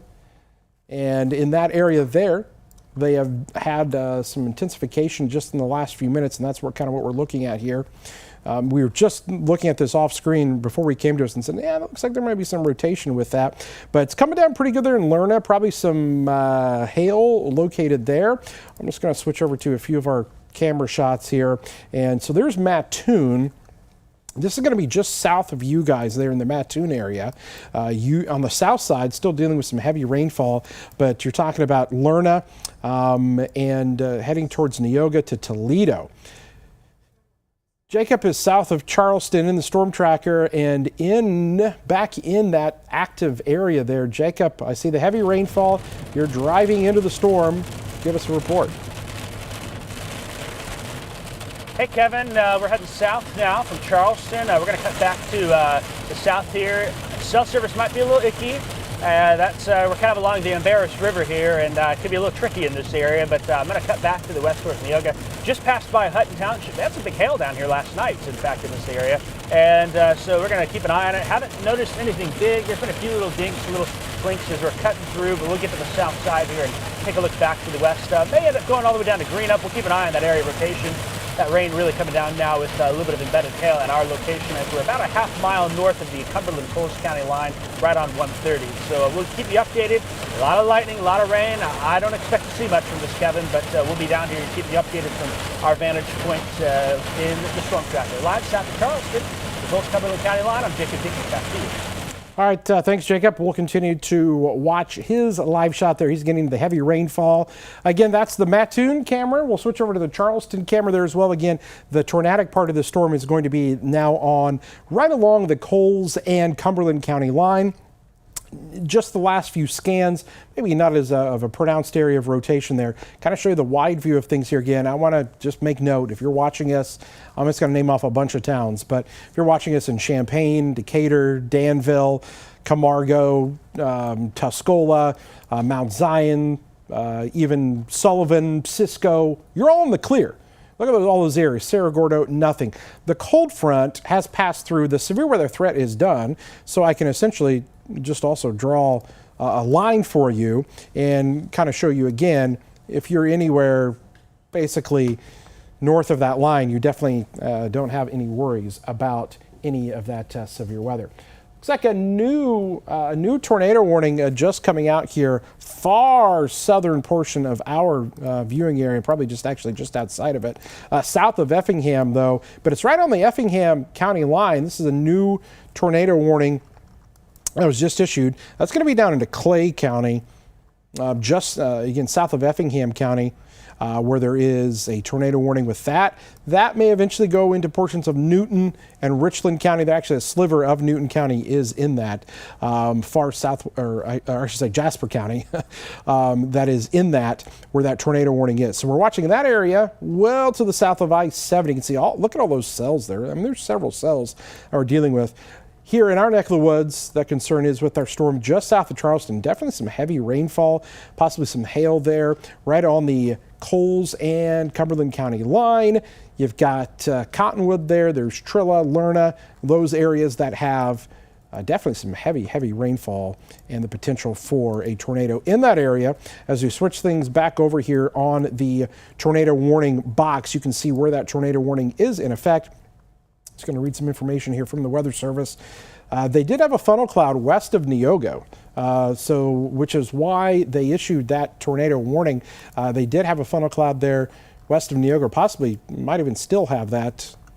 I'm not sure exactly when that report was, but we're right there on the edge where the radar is kind of showing us some of the data there with the velocity. We typically look for kind of some of those reds and greens. That purple area is kind of a called no data essentially. But you see, as we kind of back it up, again, we're watching, I will highlight this area here. You're looking at this. This was 6:16, so this was a half an hour ago. You see these reds and greens that are right there? When I progress this forward into the future, you're going to watch that move off there to the east, get a little bit stronger, and heading right there, probably close to Neoga, just points to the north. Boy, there's one thing that we're definitely seeing a ton of, and that's a lightning show. That's Double Box's camera there, and you can see constant flashes of lightning. This is from Jacob's camera as he's been south of Charleston, and boy, the amount of lightning with this has been quite impressive, and you can see almost just constant there strikes that are occurring. And of course, he is getting into kind of a rough cell phone coverage area, which is largely what our live shot capabilities are based off of, is using those cell phone towers to get a signal there. So sometimes we lose his shot there when he gets into, because he's starting to get in some rural areas there of Coles County. They're kind of south of Charleston. We zoom back in. What I will do is I'm going to throw on for you some of the lightning and maybe the counter. It'll show us how many lightning strikes that we are seeing here. And just in the area that you see on the screen there's 352 lightning strikes. That is almost just constant lightning there in the last 15 minutes. You may be seeing some of the other numbers there and asking, okay, what's this mean? Negative strikes, positive strikes. Positive strikes are actually a stronger version of a lightning bolt. They have more amperage to them, and often those are the ones that can cause some damage and really kind of mess things up. So we're getting 100 of those strikes, which is a ton. You combine them together with the negative strikes, so you're looking at 347 lightning strikes. So just constant lightning down here with this very electrically charged thunderstorm. That currently, again, is a severe thunderstorm warned. There was that report of spotters did report a funnel cloud that was to the west of Neoga, right on exit I-57 on the north side of town. So right there where it kind of curves around there along 45 is where they did have that report. Let's see if I can show up here on my storm reports. And we're going to switch. Oh, that's storm tracks. We'll get the local storm reports on there. And again, you can see, well, there's some other reports there coming back there to the west where we've had some of that. Seth, you've got some of those reports there. If you can switch that on, we're going to have you talk about some of those reports that have just come into us here. Yeah, talking about that funnel cloud that was reported just outside Neoga, just to give people a little bit of perspective of where that is. This was about, it says 6:38, so that's about 7 minutes ago now. That funnel cloud just on the west side of the interstate there. We'll just kind of take you a little bit closer to it. That's when we saw that that rotation was really pronounced there. It's kind of come down just a little bit, but that might be just because we're getting a little farther away from the radar, kind of in a radar limbo out in this direction. But right there, just to the west of I-57, there are those ramps just to the west side of town. That's where that funnel cloud was spotted, and of course has since moved over and to the east of I-57 here at the moment. That's the big storm that we're keeping track of right now, still tornado warned, and that is probably what prompted that tornado warning. There was that spotting of that funnel cloud just northwest of town there, Kevin. Okay, got a report in here to us that the tornado sirens did sound in Mattoon, okay? I will say this, in Mattoon, you are not under a tornado warning, but according here to a report that the Mattoon YMCA sheltered visitors in locker rooms there as a result of the sirens going off, which sometimes can happen because part of the county was under the tornado warning, but it is not under a tornado warning in Mattoon, nor is the Charleston area there. Okay, so what we can do is you can see that when you throw the box back on there for you, and so you can, the outline is far southern portions of Coles County and mainly into Cumberland County that have that threat. But as fast as these storms are moving, and boom, there went the tornado warning. So as fast as they issued it, they've now canceled it. Canceled the tornado warning that was once in effect. We still have several counties that have severe thunderstorm warnings associated with it. And we're still tracking this one cell that's well to our south, technically just out of what we consider our viewer coverage area, but it is hugging right there along that Effingham County line. So the farthest kind of southern portion of the county there, Lucas, Mason, south of Watson, and in Seth's territory there, down towards Diedrich. They're not in the warning, I stress that, but that storm system is kind of moving off there to the east. So, because there are not any other tornado warnings, I'm not sure how you guys want to pick back up in terms of the newscast here, what you guys would like to do, but I'll give you a moment, or somebody can tell me in my ear what you'd like for me to do. We could carry this on, but what we're going to do is just kind of regather things here because there are no more tornado warnings in effect. What we'll do is send things to break, and then we'll come back and let you know any changes that we have had and wrap up the newscast and have the very latest coming up. So stay tuned.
when the storms came through back there. That's a view in Charleston right now where things are looking a little bit calmer after the storms came through. Also down towards the Mattoon area, and it's storming pretty good also down near Effingham here, where the storms are a little bit closer to where some of that severe weather has been taking place. The light that you see there is going to be the light on top of the hospital, but there are storms just to the south of Effingham that are still quite strong. What I'll show you is the 7-day forecast, which is going to show a big change eventually coming our way as we head towards the upcoming weekend. It's going to be cooler temperatures rolling around by the time we hit Sunday. Only 47 for a high. 39 is the high come Monday. Spring officially arrives Tuesday, but it's not going to feel like it. So we'll continue to keep you updated tonight if any other warnings get issued, but definitely a lot of hail and some wind reports. All right. Thank you, Kevin. You're welcome. Now let's take a look at today's top stories of the day. We have a news update on the body found near I-55 in Springfield. The coroner's identified who the woman is. It's 54-year-old Teresa Ann Coleman from Springfield. She was missing for nearly a month. We told you yesterday her body was found by an IDOT worker near the entrance ramp to I-55. The coroner says an autopsy was done today and preliminary findings indicated her death was a homicide. A man is facing charges in connection to a deadly stabbing in Tuscola. Joshua Henderson was charged today with 2 counts of first-degree murder and 2 counts of aggravated battery. Prosecutors say the victim was stabbed in the neck, hand, and chest. He died at the scene. Kevin, we're still following a little bit of that severe weather? Yeah, we are indeed. I tell you, we have had some strong storms, and if we can, I don't know if you can just pop up Max 1 there real quick there. We had some really large hail. Baseball-sized hail there south of Staunton. I guess a lot of reports of some damaged vehicles, trucks, and whatnot. We'll keep you updated on that through the rest of tonight. All right, thank you for joining us. We'll see you back here at 9 to 10. Have a great night.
All right, guys, you still with us here on the live stream? I still know there's a lot of you that are watching on the live stream here. So we are kind of following along with a pretty intense cell that's technically just kind of outside of our viewing area, but has been showing some strong signs of rotation. It's going to be down into Clay, Jasper, Richland counties, far south part of our viewing area.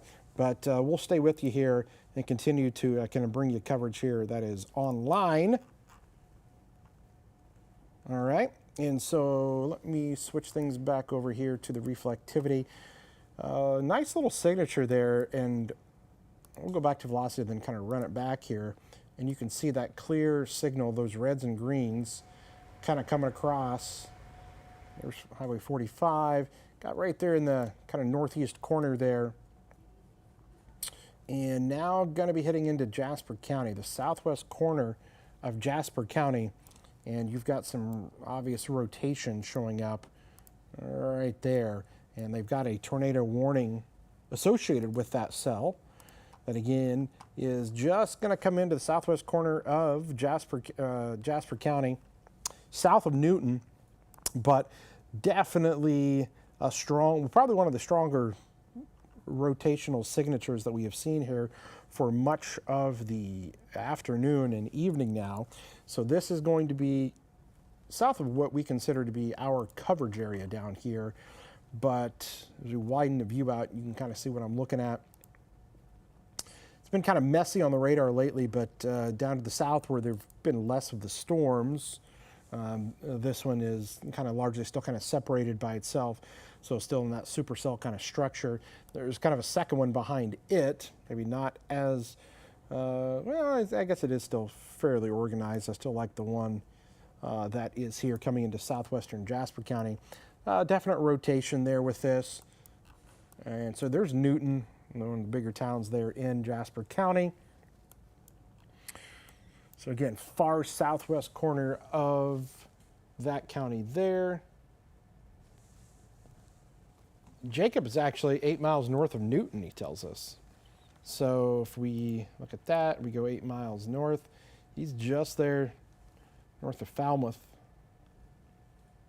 And the tornadic part of the storm is about, let's see here, from his location, it's about 20 miles to his southwest is where he is located. So again, this, just to show you this big, huge, wide view, because I want people to kind of see what's going on. Not much for a large chunk of our core kind of viewing area. Let me just draw this line again. If you're anywhere basically to the north of that line, you're in the clear. No issues for Champaign or Danville or Tuscola or Monticello or even Sullivan. You're down in Taylorville, all of those areas done with the severe weather. Still a lot of rainfall, and there's been some flooding there. There's actually been some flash flood warnings issued as a result. But strongest storm is still definitely down here. Gonna be curving into the southwestern corner of Jasper County. I think we got Jacob there. Is Jacob on there? Hold on, let me see. He said he could talk potentially. I don't see his picture. Oh, we don't see his picture? Yeah, it's still just the blank one. Okay. Let me see if I can't see if Jacob is back up there. We don't have his signal. Tell him, text him and tell him that. Let him know that. He is. We don't have his signal right now, or his TV might have gone dead. Either way, we can still keep talking to you here. Those of you that are still watching our live stream with us here tonight.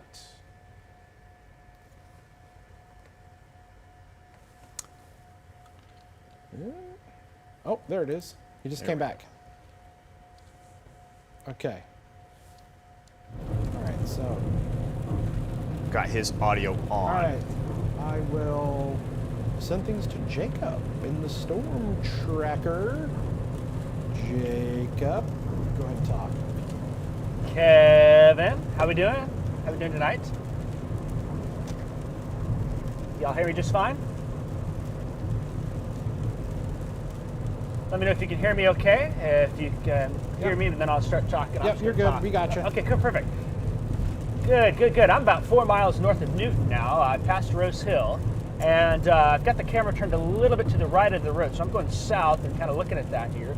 My plan is when I get into Newton, I'm going to cut to the east towards Willow Hill and see what we can get here.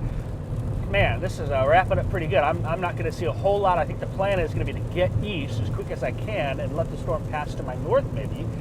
Maybe between Willow Hill and Robinson we'll be able to get something out of it, but an impressive supercell they're wrapping up southwest of Newton with that tornado warning. So we'll be in Newton here, and let me check my map real quick.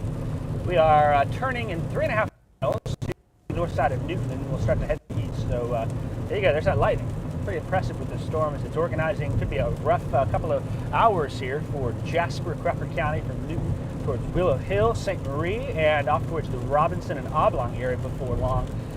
So to give you a reference point, Falmouth is right to my right here, just past Falmouth. And at 130 and 175th Avenue, that's Hunt City Road. So Hunt City is to my east. Kevin, let me go ahead and send it back to you, and we'll do some digital coverage on this. All right, yeah. I mean, he's all the way down there, and he's on one of the strongest parts of the storms we've had.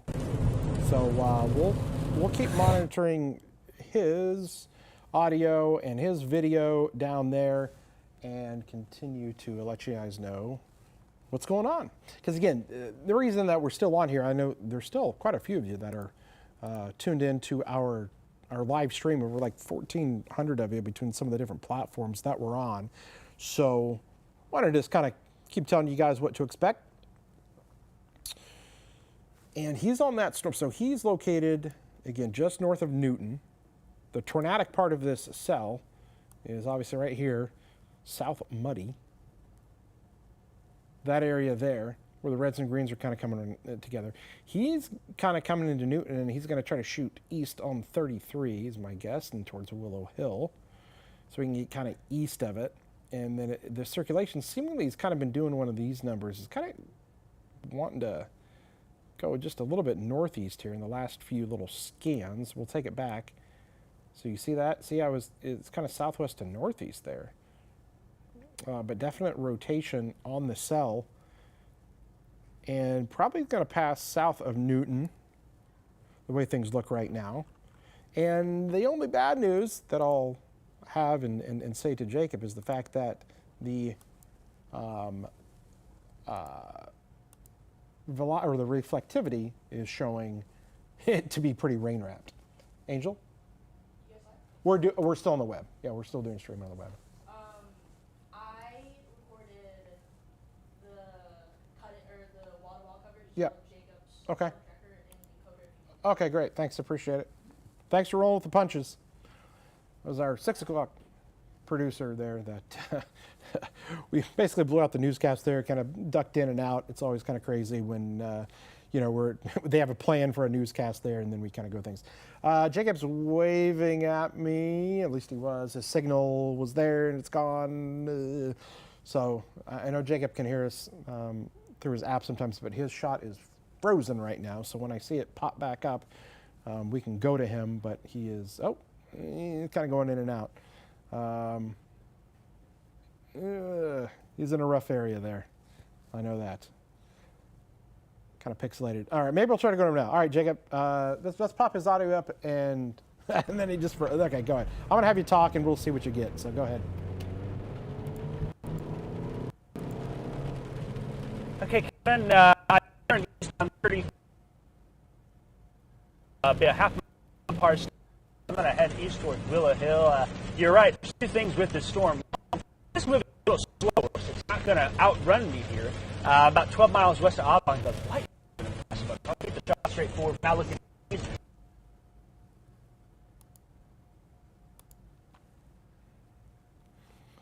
All right. We'll come back. We'll try to come back to him here in a little second. He's frozen up there again.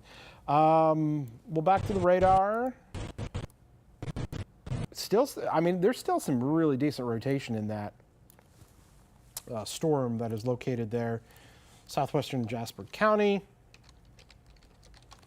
south of Newton, Bogota. That's exactly where that rotation is. And so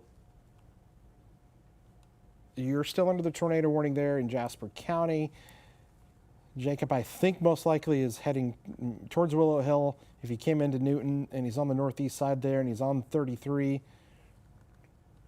he is probably going to head towards that location to try to get ahead of it. Kind of rain wrapped. Again, there might be a little bit of a notch in there, a little clearing, or if you're just in the exact right spot, you might be able to see something. They have continued the tornado warning there to the north and east.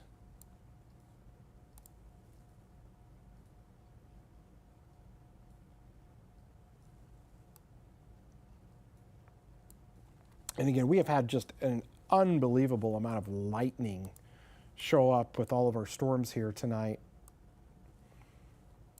The lightning strikes have been just nonstop, I guess, down in this area. Matter of fact, looks like about almost 100 strikes just on the picture that you're seeing right there in the past 15 minutes. So Clay County tornado warning. And it's still that kind of southern cell there. So there's kind of two areas that we've been watching. Here's the other one down into Clay County. Again, the reason that we're not on TV, these are technically out of our viewing area here. It's technically in the Terre Haute viewing area market, but we're still online here. We know a lot of you are watching in other locations, and we like to provide coverage when we can with this. Looks like we got one jumped into Clark County now, on its way out, but there is a new tornado warning in Clark County. Oh, there is. Okay.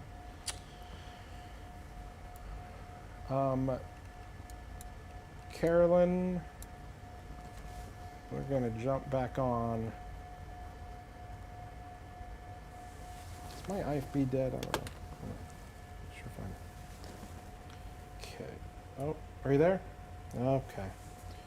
We are going to cut back in, but we will most likely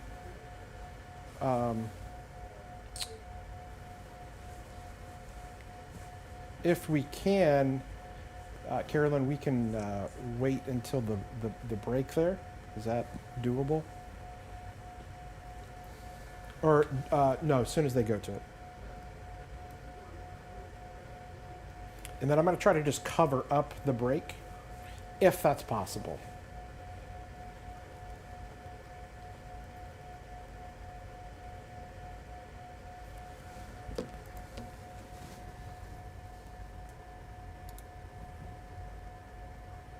Those of you still watching in our online coverage, we're going to do a cut-in on TV. Is now Clark County that we cover here does have a new tornado warning associated with it, so we're going to cut in here in just a moment for that. So there may be a little bit of silence here as we wait for that to occur, so just bear with us.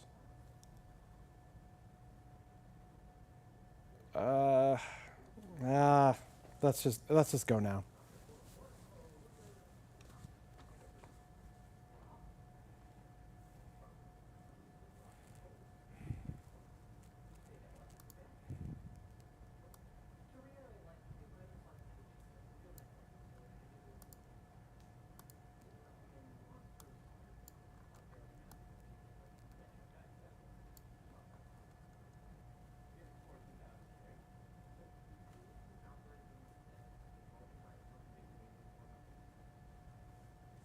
All right, apologize for interrupting programming, but we do.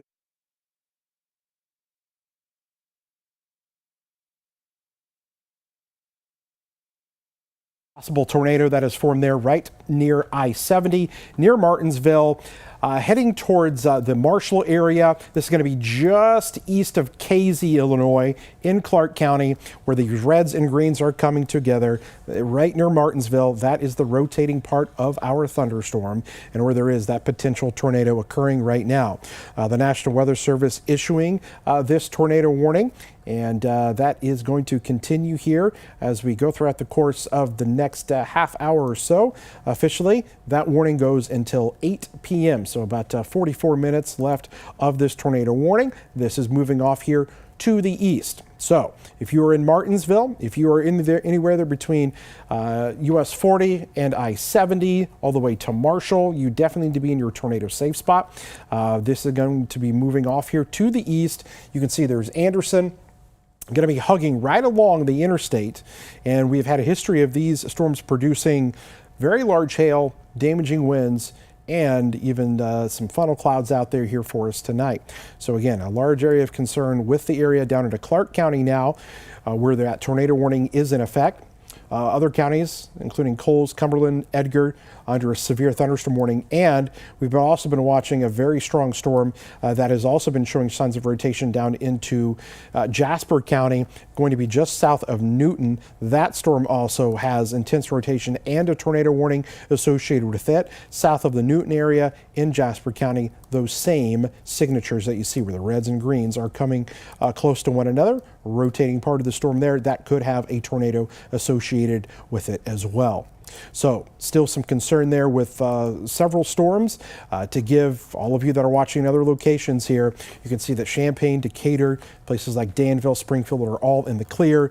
The biggest concern now with our storm down into Jasper County, south of Newton, and now with their storm that is right over the top of Martinsville, where some definite signs of rotation are occurring with our cell down here.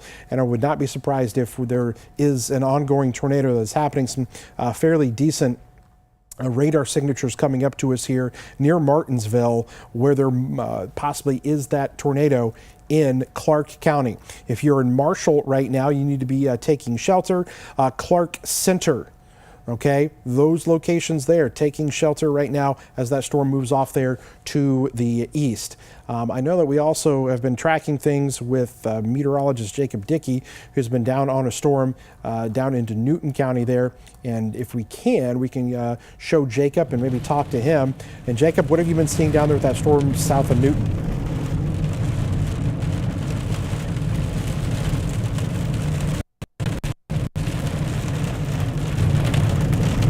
Hey, Kevin, can you hear me?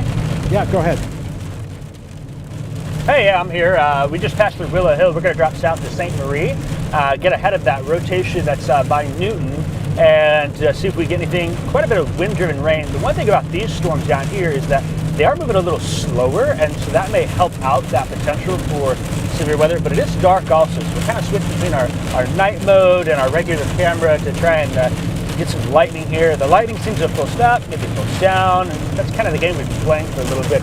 We'll keep a very close eye as well, Clark County. If something does happen up there, really a little concern for Martinsville and Marshall. We'll head back to the north and provide some reports as needed in that direction. So we'll be keeping an eye on things down here in Clark and where we are in Jasper County. We're moving to the south towards St. Marie. Live in the Storm Tracker, I'm meteorologist Jacob Dickey. We'll send it back to you, Kevin. All right, thanks a lot, Jacob. He's down there on the storm. Keep an eye on the Jasper County storm and also, again, into Clark County, which is why we had to cut into your programming here with our viewers that are down there between Casey, Martinsville area, and heading towards Marshall along I-70. You need to be in your tornado safe spot, as you can clearly see on the radar where the reds and greens are kind of coming right next to one another is where that rotating part of the thunderstorm is. And even some of these signatures here, we've got some of those pinks showing up next to the greens. Obviously a pretty good indicator sometimes that we might have indeed a tornado there. It's going to be on the east side of Martinsville now, where that would be. Clark Center, probably just south of I-70. If you're in Marshall right now to Clark Center, definitely be in your tornado safe spot. This is going to be coming to the Indiana-Illinois state line here before too long. Strong area of rotation on this, and the potential for a tornado does exist in this area that we are watching in our far southern portion of our viewing area. So that's kind of the situation that we're dealing here with right now at this time. Tornado warning in effect for Clark County in the area that you see here. There could be an ongoing tornado happening. You can see near Martinsville as this storm moves off here to the east. And if we have a storm path here on this, and we'll switch over, and Seth, there are several towns that will be impacted here over the next half hour or so. Seth, what do you got there? Yeah, that is correct. If we could get Max 1 pulled up here, perfect. And we just take a look at the path of this thing. It looks like for the most part it's going to stay south of I-70 there, and it's eventually going to cross over across the Illinois-Indiana state line. But before it does so, just wanted to highlight a couple of places here in the path of this thing. We've got obviously watching Martinsville as it's kind of moving directly overhead right now, but Anderson farther down the line, Choctaw, Ernst, and also looks like the Zion United Methodist Church down that way, Darwin coming in your way in about 20 minutes as well. This one's kind of slowed down. Like Jacob said, these storms have started to slow down just a little bit. This one only moving at 35 miles an hour, so it gives you just a little more time to get to your tornado safe spot there as this one moves. However, those of you that are right there immediately in the path of it, right over top of you right now, it's obviously going to stick around for just a little bit longer. But like you said, Kevin, there's definitely potential that we could have an ongoing tornado right now, just kind of in a tough place to say for sure on radar, just because we're kind of far away there from the nearest one. But there's definitely the indication there at the upper levels that there's something going on up there. Okay, so here's what we're going to do. I know that we've got a lot of people that are still watching us here online as well. So what we'll do is we're going to send it back to the programming. And so for our viewers that are watching us down into Clark County, we want to push you guys to the web. Our WCIA.com website there is streaming. You can go to the WCIA 3 weather app or news app to stream, or we're on Facebook, we're on Twitter, we're on YouTube, we're on several things that you can find us on. So what we want to do is send you back to your programming again. I apologize for having to break into your programming there for a moment to let our friends know that there is that life-threatening weather down in Clark County with the potential for a tornado. But we will get you back to your show. We're going to go back and do our streaming coverage online, Facebook, Twitter, our website, and apps where you can find all of that. Thank you for your patience. We will have more updates online. Stay with us.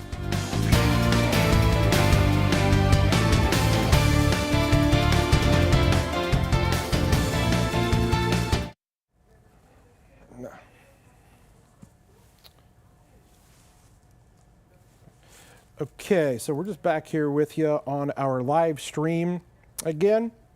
You know, we kind of get into this tricky area down here between doing TV coverage and online coverage. We're kind of like on the edge there where we kind of share, you know, part of Clark County there with our Terre Haute market and our friends down there, where they kind of have their own coverage that they do as well.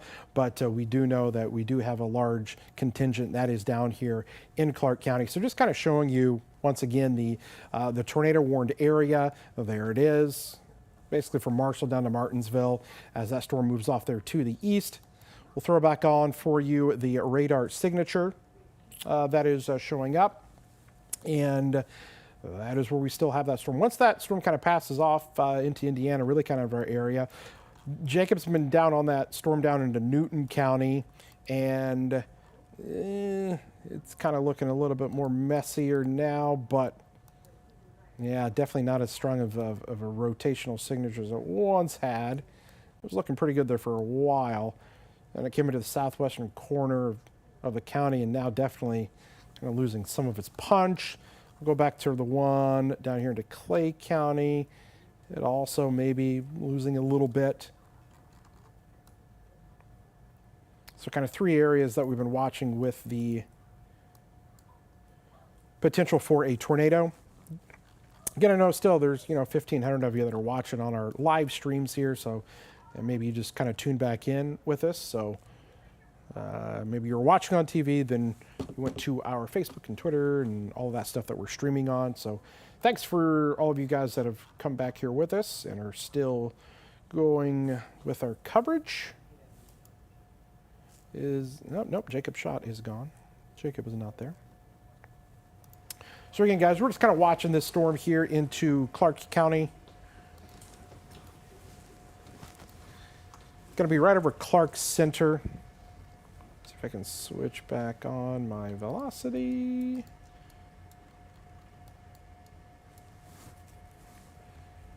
So still some broad rotation with that right there, probably along US 40, going to be coming across Highway 1, maybe south of Marshall.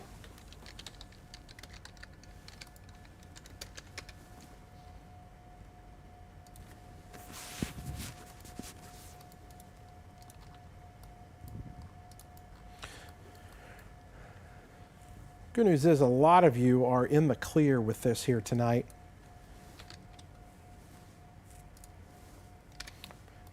I'm sure they've trimmed back part of the tornado watch. Let me pull that graphic up.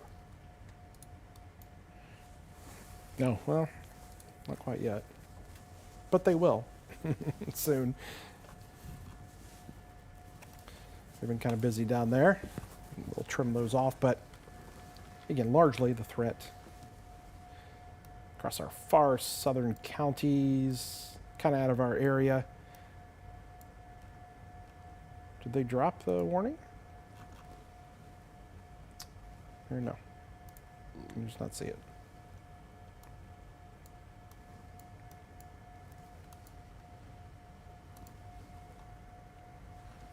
Oh, there it is. Still there.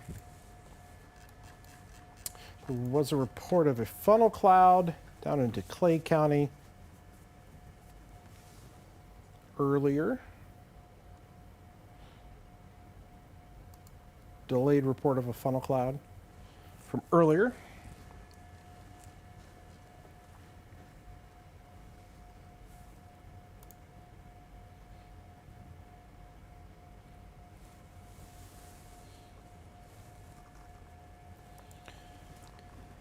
All right, thanks everybody here still with us online. We're still just kind of monitoring things for you. Some of these are really south of our area now. The closest one in Clark County there. But we're still seeing some signs of that rotation. We'll see what that does when it starts getting closer to Marshall. What did our friend Mr. Dickey have to say? Anything?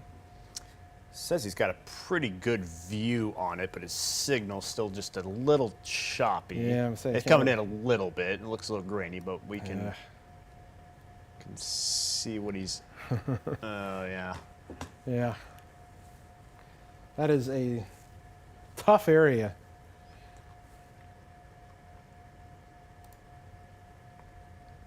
So that's a Jacob shot down there. Obviously, it's dark and can't see a whole lot. Again, we're in the studio here, still hanging with you guys at 7:30. There was Jacob's Jacob. waving at you just a little bit. He was waving just so we can see him. Oh, there he is. Yep. Picks. I mean, it looks like we've got a dial-up connection there with wherever he's at. He's down on the storm, though. He's right there.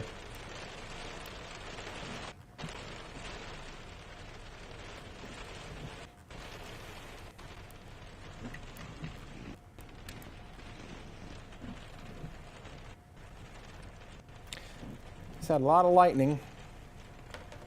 A lot of lightning on all of the storms here. Heavy rainfall continues. I mean, it's still a decent looking storm.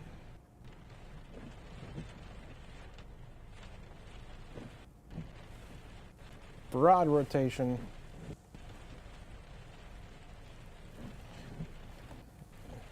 A smattering of hail, as Jacob says. I don't know, he thinks he's doing his cooking segment. Smattering of paprika. All right, our storm there down in Clark County. Still some rotation, definitely a little bit less. Definitely more of a broader rotation with that.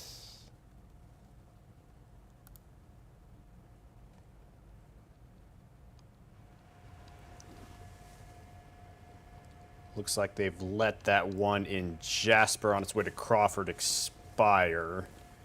It just doesn't look like there's a whole lot going on there anymore. The more impressive one is definitely Clay County into Richland. At least there's still something going on there, but that one's obviously outside of our territory. Yeah. But Here, kick me back to the radar here. There we go. So yeah, that one in Clay County is probably the one to probably the one to survive on a little longer, but obviously that one's south of us. That one in Jasper kind of, and there's some faint signatures in there, but it just doesn't look like, I'm not shocked to see that they haven't continued that warning just yet. So kind of just down to one warning in the immediate area, and even that one is probably minutes away from hopping the state line and kind of heading right towards Terre Haute. There might catch the south end of town. But that's getting down to the very end of the threat for us, pretty much. Yeah, I mean, we don't even, this is absolutely out of our area. We even, question if Jasper, Crawford are really technically in our area too. It's a weird TV kind of thing that happens because there's other markets that's technically them, but some of us you can still pick us up, via multiple other ways. And so we like to at least kind of err on the side of caution, try to give coverage when we can, which is why we're online. And we had some people asking online here, why are the smaller towns not getting proper coverage, says Stephanie. Well, again, these are technically not even in our viewing area here, but we're still online here for a handful of you that maybe are still watching us. Hopefully your local affiliates that are in your area, if you're down here near Olney, that'll be the Terre Haute area that covers that. That's kind of their neck of the woods. Between Evansville, St. Louis, and the Terre Haute area, that's kind of largely their area. We technically, again, kind of share portions of Clark County down this way. So that's why we kind of cut in on TV there for a bit, came back off.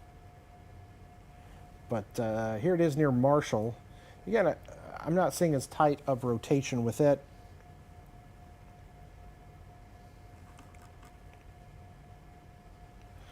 Skylar asks, what's the purple on the radar? Yeah, basically that's, we're not getting data.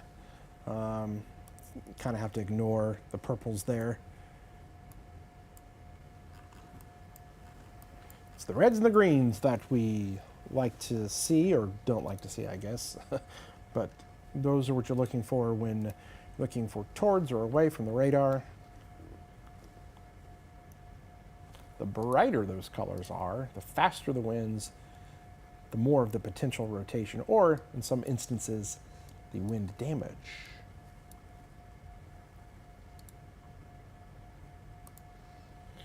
Movement over the last 45 minutes. Here's a little bit of a loop for you. And we'll put that into motion. You can see how those storms continue to kind of develop south of our area, well south of I-70. And again, you're pretty much in the clear. I'll even say everywhere north of I-70, you're in the clear because the cold front has moved through. But south of I-70 is still something to monitor, especially here with our storm near Marshall, and eventually heading into Indiana. And that'll be Terre Haute. You can tune into our friends there at Jesse Walker at our sister station, WTWO.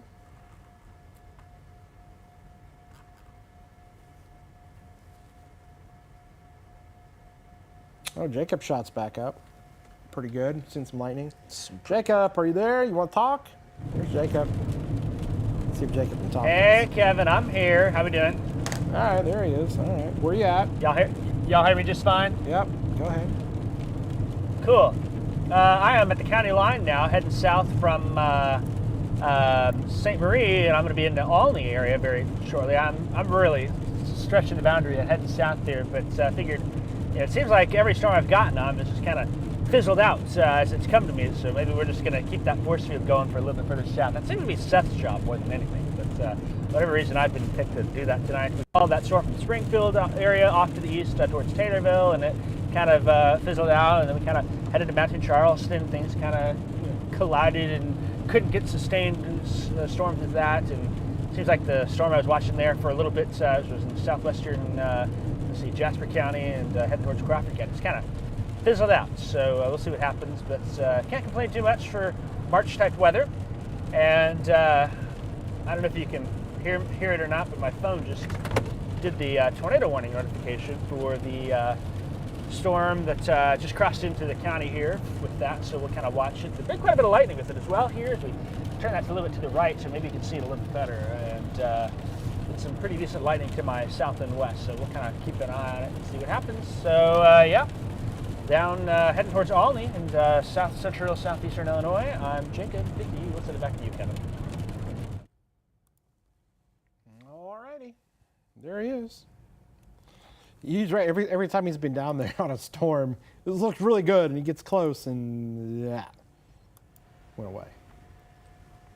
So, if he's all the way down there near Olney, that storm does look pretty good. West of Olney, I don't know if he'll make it in time, but he's all the way down there.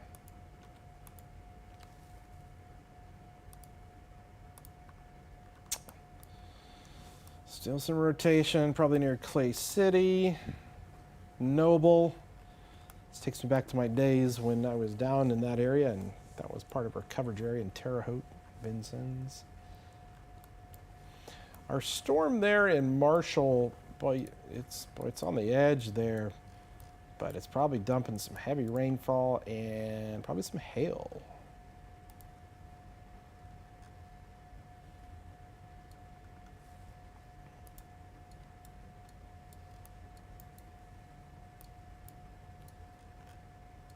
Again, that's such a bad area in terms of radar. It's so tough to kind of see. You're kind of in between three radars. You're in between Lincoln, Evansville, and Indianapolis. I wonder if the Indianapolis one, let me switch that on. See what that shows.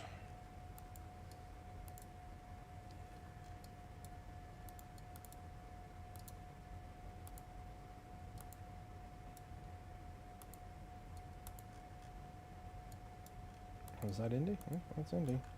Not much better. Kind of a dead area down that way.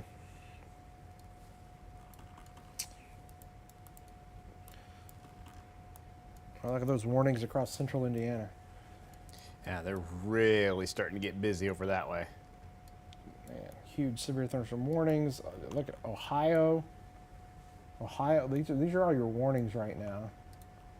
So look at Oklahoma. So from Texas to Oklahoma, Arkansas, Alabama, Tennessee, Missouri, Illinois, Indiana, and Ohio all have severe thunderstorm or tornado warnings right now.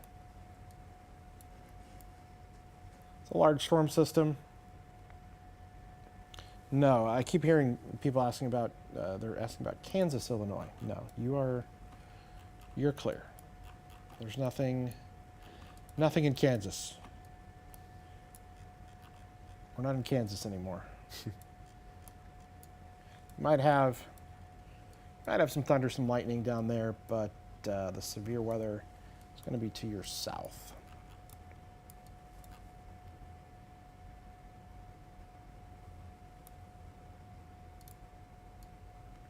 We do have the tornado possible tag on that severe thunderstorm warning that goes into Terre Haute there, but they did not carry the tornado warning further.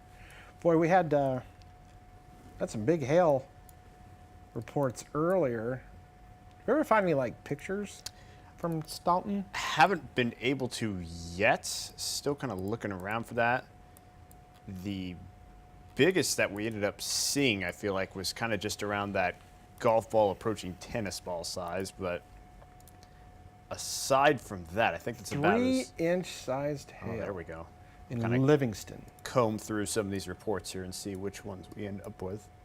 If that was on 55, there's some cars that are going to be getting a little doctor's appointment with the windshield guy.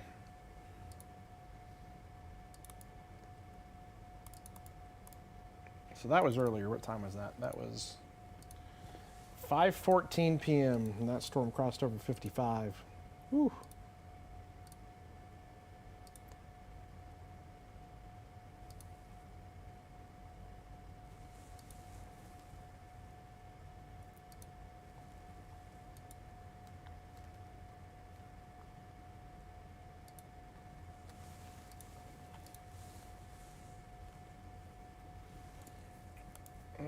Okay.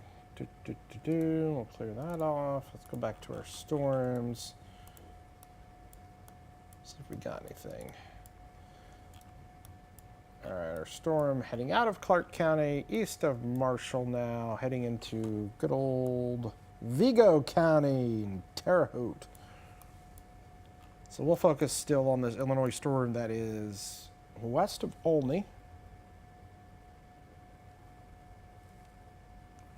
Hey, look, Autumn is watching, updating a friend in Olney about the storms. Well, I'll tell you this, if they're down in Olney, they should take shelter.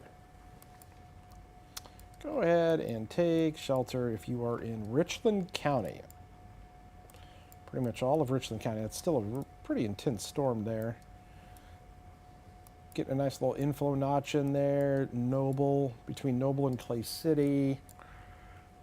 And now on the western side of Richland County, eastern side of Clay County, Noble to Olney.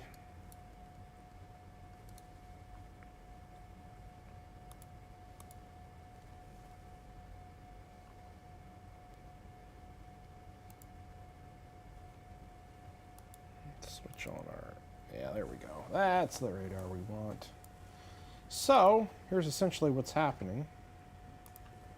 Inflow notch. Got that air kind of coming in, starts to wrap around when you get that rotation. Okay. So when we look at the velocity on this, let's see. There's a little something right there near Noble. Try to switch over to it. So a little something.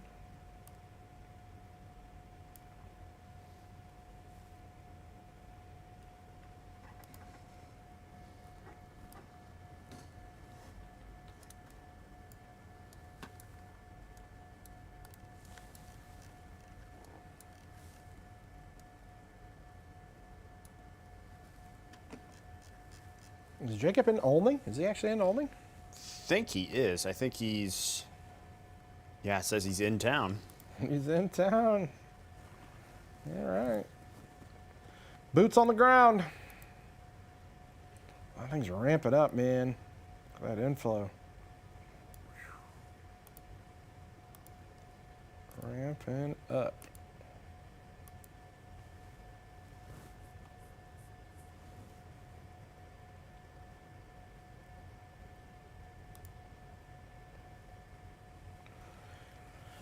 Up to 1 point, and they're talking golf ball size hail maybe in there.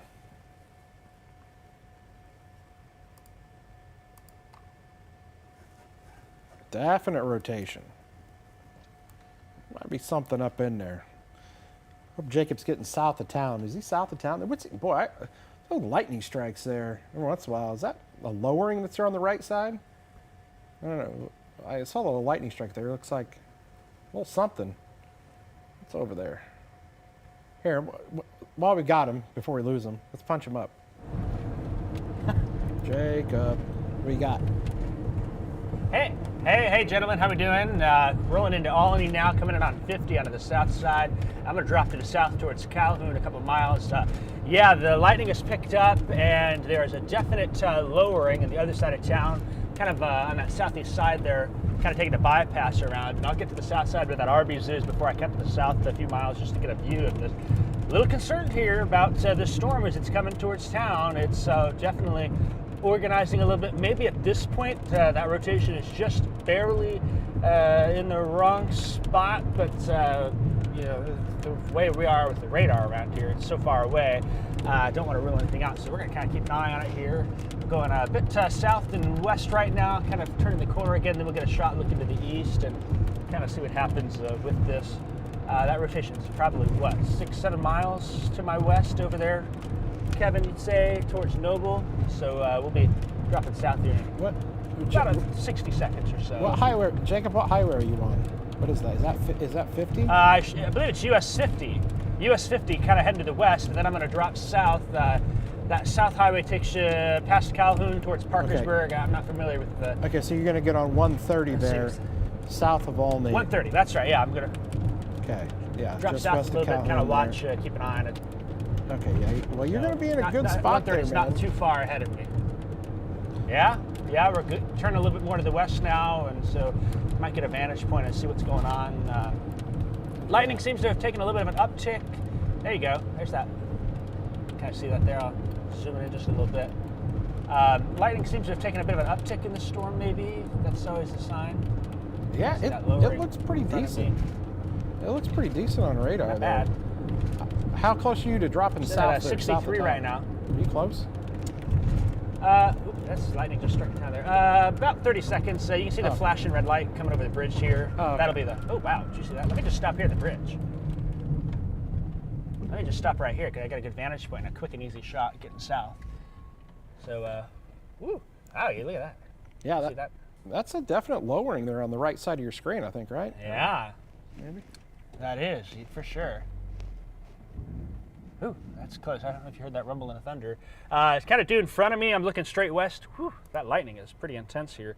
Let me let the NWS know.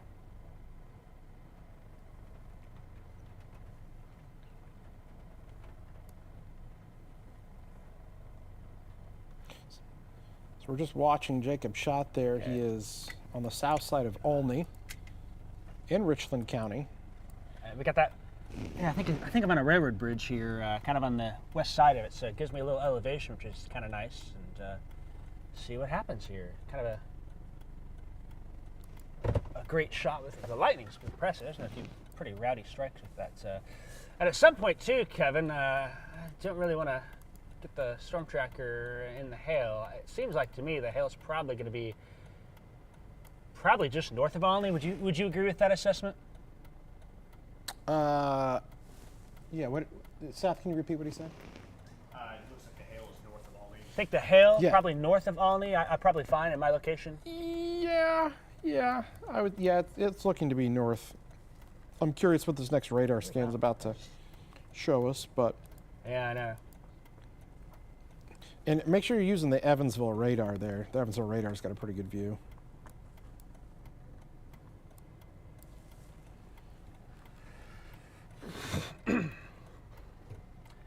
Like a little digital coverage for our friends that don't know us yet in Olney.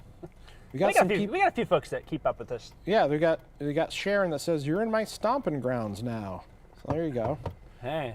And tell me where a good place to eat down here is, Sharon. yeah, where's a good place to eat there, Sharon?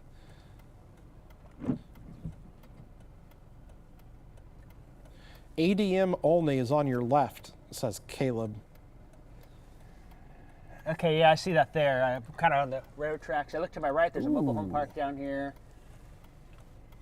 Yeah, don't say that, Kevin. Sharon is from Dundas. Oh yeah, I think one time I think that's some flooding a few years back that I had to cover. 9 miles north of Olney on I think that's 130. Yeah, I was about to say it's north of Olney. There's St. Marie, Dundas, and that area. I remember one night. Yep. It was after the Gibson City flood. I think it was the next big flood we had was down there, southeast. I think through like Newton and Olney and places like that. So. Ooh, there's some. Yeah, there's a well-defined lowering in front of me, Kevin. Yeah, no, I've kind of it's- seen it through the lightning here. Yeah, just got a nice little radar update there. Oh, look at this. Cody's watching. Thanks for tracking, guys. We're in the basement and ready if this comes to Olney. So Cody's watching us. And shout out to Seth. You might know this Cody guy there, Seth. I was gonna say that's my buddy Cody Gephardt. I've been keeping Kevin, him up after to date on this this storm one. comes through, I He's might been in his just basement keep for about dropping 10 south. minutes now, Okay. so good to see that Well, he's he. flipped over and has I'd a way of keeping track of this now. I'd stay there. There's something there, man. There's something there. In front of me? It's going to be, approximately It's going to be right in front of me. a couple miles west of town. What direction are you looking, Jacob? Looking west, straight west down 50. Okay. That blinking light there at the end of the road is my ticket to the south to bail, or if I need to, I'll just turn around. One of the two.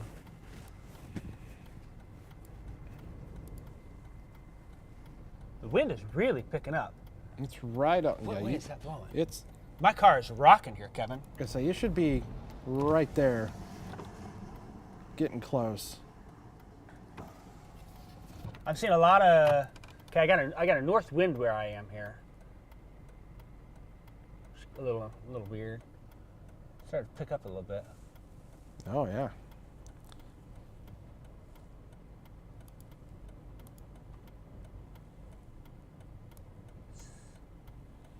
Okay, it's going to be starting to come into the west Me, it side. looks like. Yeah, to me it looks like it's maybe just south of.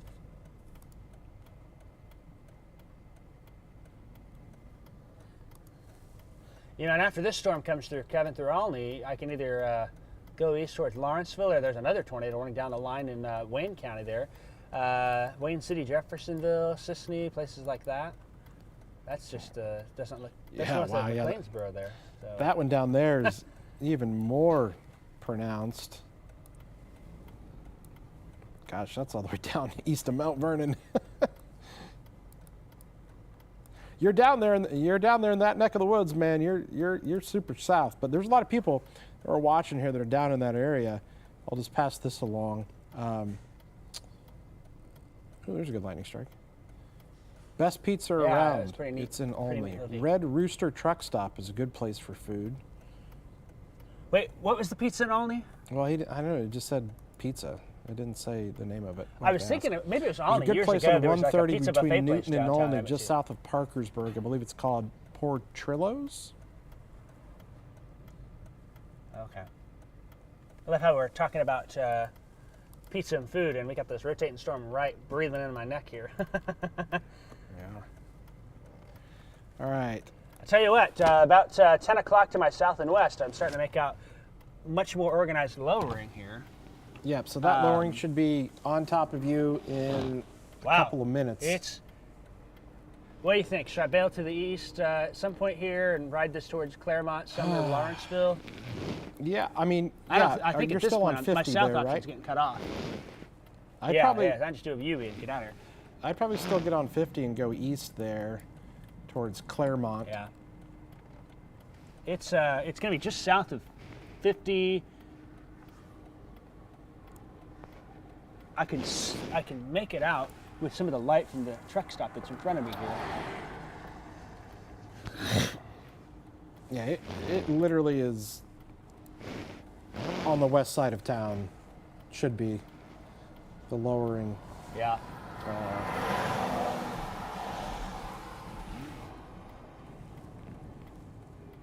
Oh man, I see it right now. It's. I got Storm Chaser next to me. He's getting ready to bail. I've got a north wind at my location, so that's a little interesting to me. All right, what's this guy doing? He's getting out of here. Ooh. Fighting. Well, somebody's turning It's around. there. Yeah, they're. I'm betting they're turning left and it's going. Ooh, there's lightning. Heard that. If there's something, it's right here in front. Yeah, of me, it would be just to the left it's of the road. literally right there if there's something. I start hooping James and has hollering, I think family we and all know what it's friends gonna be. watching WCIA3 weather team all the way down there. Bobby's Pizza Fast. Niece lives in Claremont, says Sharon. Kevin, I got some sort of, I don't say a roar, but I hear this whooshing noise where I am. Dude, right south of me. It should be literally right there if it's there. I It mean, is. It's coming on top of me. Good news, I got a great ticket south. Let me kind of angle it a little bit more here.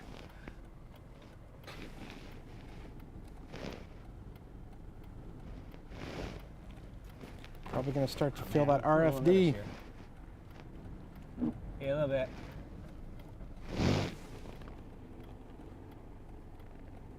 Kind of in that bear's cage.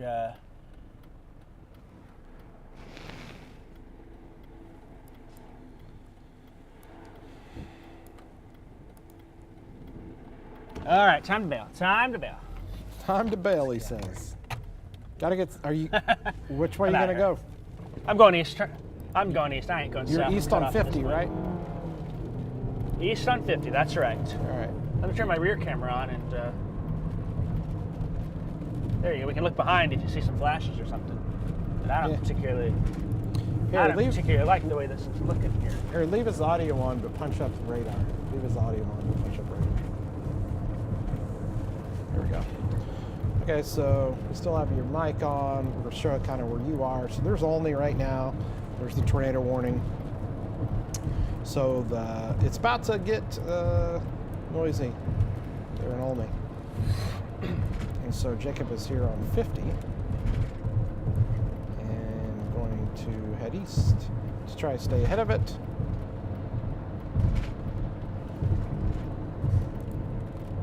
Cold front knocking on the doorstep there down that way. Again, the other storm we were talking about that was down here, well south of our area, even more south. Mount Vernon is down here for crying out loud. But that storm also tornado warned. But we're still here with the one with Jacob on his storm near Olney right now. So that'll go into Lawrence. Nothing better to do on a Thursday night, right? County. What's that? Nothing better to do on a Thursday night, huh? I would have loved to have had dinner tonight. You and me both. Yeah, that's true. You're going to be able to stop and get something good at one of them little mom and pop establishments. You know, by the time if I keep going south, by the time I get something, it may be might be a little late, but that's okay. I'm seriously a little tempted to drop south. Let's see, isn't Vincennes straight in front of me to the east of here? Yeah, Vincennes is straight east of you. Lawrenceville, then Vincennes. Yeah, I will. The problem you're about to have is that back storm is about to catch the storm you're on, and then that's going to be more of a line segment. My limit's probably the Wabash River. I ain't crossing that. I'm right in the bear's cage here. You're in the bear's cage. I still see the lights on at the 8 a.m. thing, so that's a good sign. Okay, we're now on the east side of town. Whew, lightning here is just incredible. 20 miles to Lawrenceville. All them lightning strikes. If that thing was going to have a chance to drop, we were right there. But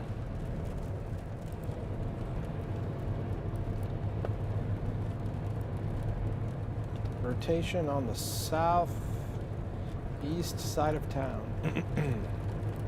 Hey, that's where I am, Kevin.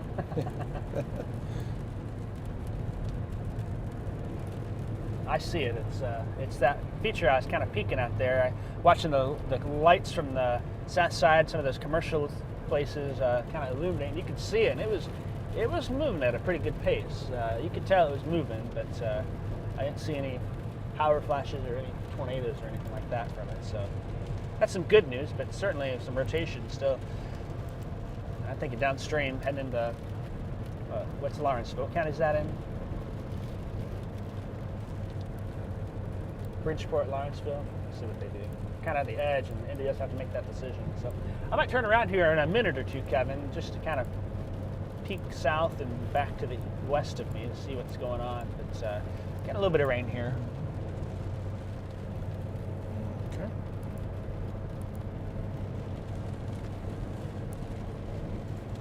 If anything, it's some good practice for spring weather. Get a little night observation.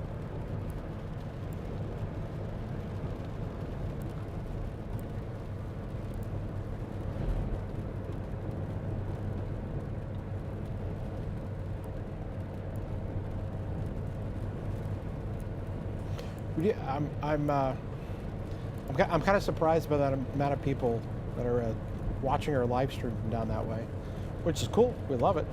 A lot of people. I'm in Lawrence County. I live right on the line. I'll be driving into it from Olney, says Rachel. I know that's kind of you guys are kind of in that dead man's land, I know, for those that live down that way, because you've got the Evansville market in southern Indiana, then you got Terre Haute, you know, and that's kind of it's a tough area to cover on the edges of all of those markets. But I'm curious, those that are in here and watching, is there a TV station that are watching this that you usually watch, that are watching our coverage all the way from Champaign, Illinois? I'm just curious, type in the chat there where I can read your comments. Do you usually guys watch a local channel there, or how did you stumble upon our coverage here? You just hopefully diehard WCIA fans, or Kevin, Jacob, and Seth fans. Hey, Kevin, you know what we'll have to do is we'll have to start some annexation of other TV markets and take these counties for our Yeah, annex. Been down here enough in recent years. Yeah, no doubt. Kind of I don't want to say Jasper, Crawford, Richland, Lawrence County, Clay County area. You want to annex that into the WCIA market? Yeah, I don't want to say invasion, but we've been here a few times. All right, Kevin, I'm going to turn around and get another view of that storm here for you real quick. Kind of take a peek. See plenty of lights on towards Olney. I think that with where I am, I got trees in the way. That's probably... All right, here's some comments here. I just like to watch you guys. There you go. Thanks, Rachel. Somebody... Joanna watches one of the stations in Terre Haute that I used to work at. That is not our sister station. I would struggle with that because we have our sister station there. It's technically, you know, that's the one I should be promoting and pimping. But I did work at the other one there in town. Becky watching in Olney. Ricky, I like this one from Ricky. I live in Sullivan, Illinois, but I've been watching your stream for a few hours. I'm invested. Rachel says it's picking up rain in Olney pretty hard. Autumn says, yep, grew up in Mansfield, moved to Mount Carmel, and still watch you and still use your weather app. Carly randomly saw it scrolling through Facebook from Jasper, Indiana. James, my family gets WTWO and WTHI. They always try to watch WCIA because they like our weather and news team. Well, thanks, James. Always watch you guys from KZ, says Stephanie. You're always warning us. Very good. Oh, here we go. We got Mr. Brandon Tatum that are in the house here. No, we're doing some streaming right now. We're just doing some streaming on the web here. He's our 10 o'clock producer here. And he just popped into the studio. We got Jacob. Jacob's still down there tracking. Hey, Kevin. Something. Mr. Tatum, you have a question? Mid 15 out of 10, top. Hey, Kevin. Yeah, that's fine. Kevin, can you hear me? Yep.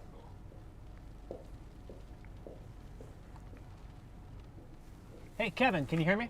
Yeah, what? Go ahead. Some sort of blue flash. It didn't look like lightning in front of me here. Let's see what camera I got on. Let me turn on this camera. And it's hard to make out, but it's in the spot you would want it to be. Oh, man. You know, you think of blue. Oh, boy, this is hard to tell. It's in the right spot. Oh, look at that. What was that? Yeah, see that? I'm looking at that here. It's a little more visible to the naked eye, but there's something. I saw that. Something there. That little, when that lightning flash, there was. Oh, okay. There. Yeah. What is that? There was some. It looked like a weird blue flash in that general direction that didn't seem to match. Yeah, there's definitely. So that's why I was like, oh. Yeah, you got your camera right center frame. When that lightning lights up, you got that lowering. It's right there. Oh, if we freeze frame that. Yeah, what is that there? Something going on here. This will be coming in towards. I'm right north of Claremont for reference. And I'm wondering if this southern storm kind of comes into the south side, helps to surge it a little bit. Could we get some help from that southern storm to make something happen here? But an uptick in the winds. Yeah, I got a wind out of the north and west at my location right now. Let's see. Maybe that wind surging around the backside. But it's also kind of filling in with the rain, it seems like. So I don't know what to make of that. Wow. Oh, this storm's down there in Wayne County, too. Whew. Wayne City, Jeffersonville, Sisney.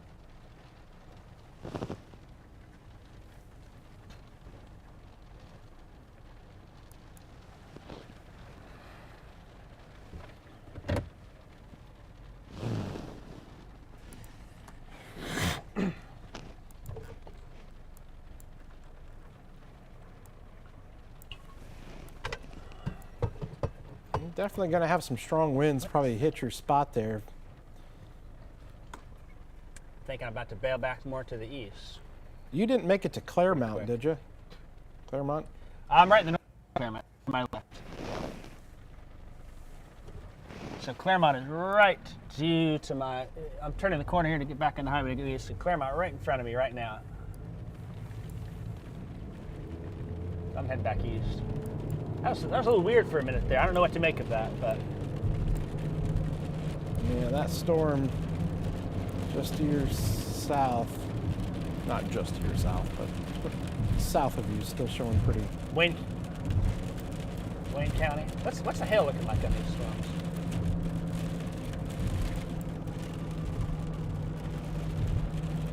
You're about to get overtaken by that heavy rain. Think about it.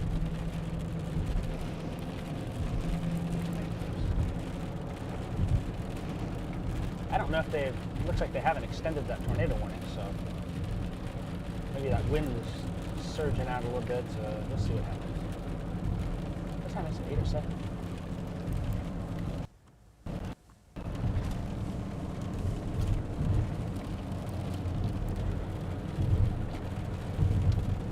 All right, based on my, here's a little planning purposes, based on where I'm at, I'm thinking with that storm that's in Wayne County there, to the south, west of me. I guess that's Jefferson County. No. Let's see.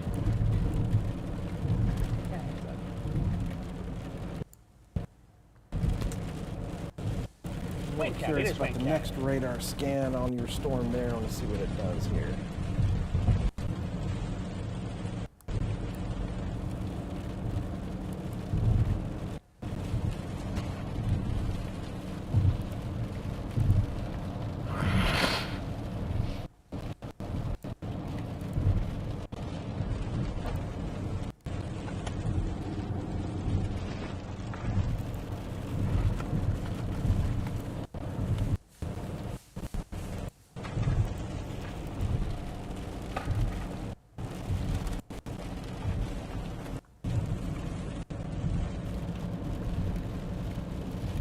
Be another case if I get to the storm and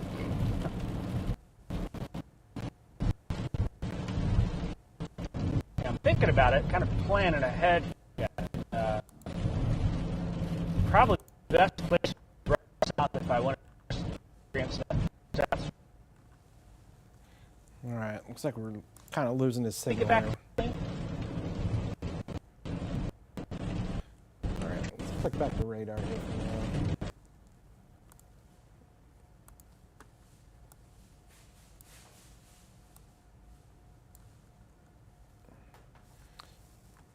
I did find that some video from I-55 there.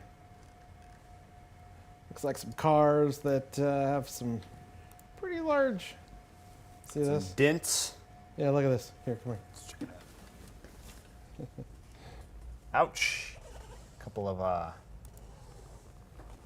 holes. holes through the back windshield. Ouch.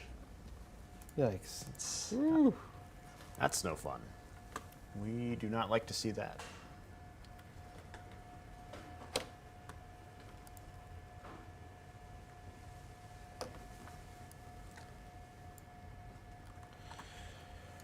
All right. On the bright side, we did kind of avoid the baseball threat today. Don't Yeah. think Yeah. we got more than one or two, but that was. Yeah. Things looked a little sketchy there for a while, just looking through some of the models. And it's like, oh. Yeah. I am surprised maybe that there weren't more. I mean, that Staunton looks to be kind of the biggest that I've seen. Those are some big hailstones.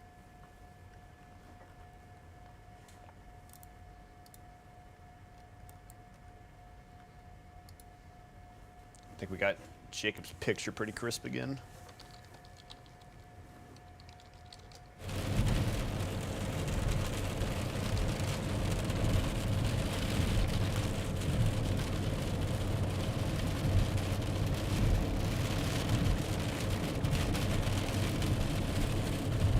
There he is. Yep, I think we got you back, Jacob.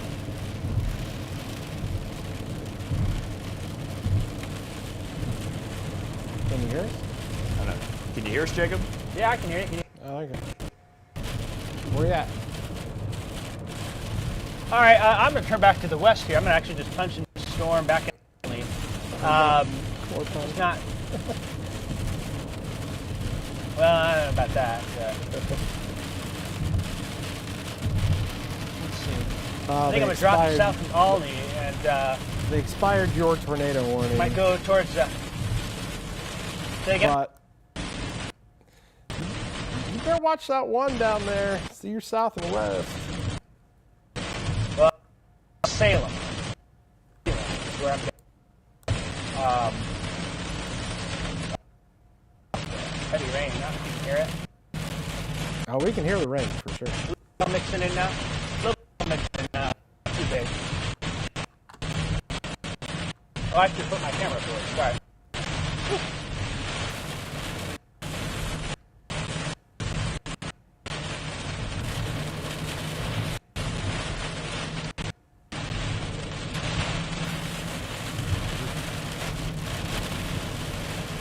Pretty windy.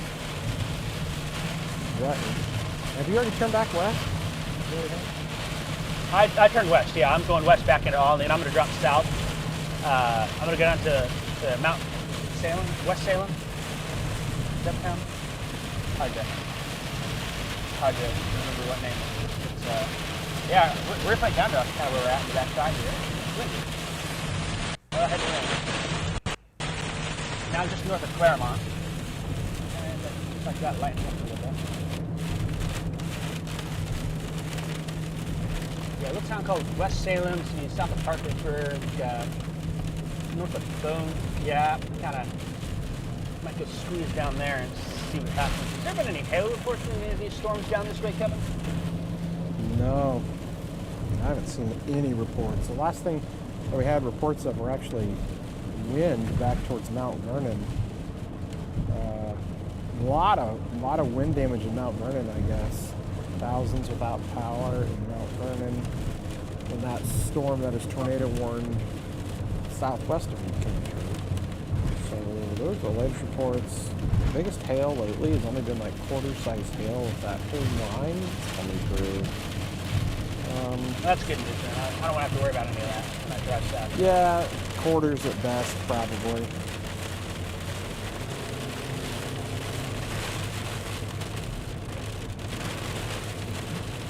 But there's definite wind. I mean, the wind on that line that's to your southwest. Let's see. There's some 70-mile-an-hour gusts. Yeah, I'm gonna cut. In that storm that is to your south. I'm gonna cut south. If you see West Salem. Yep, West Salem. Calhoun, Parkersburg. You see where West Salem is. I'm gonna cut south from this rural, so I might lose you guys. Yeah, we lost you. I was saying, geez, you wasn't kidding. That was immediate. He knows what he's talking about there. He cut right out. Here, let's go back to the radar here. All right, let's see.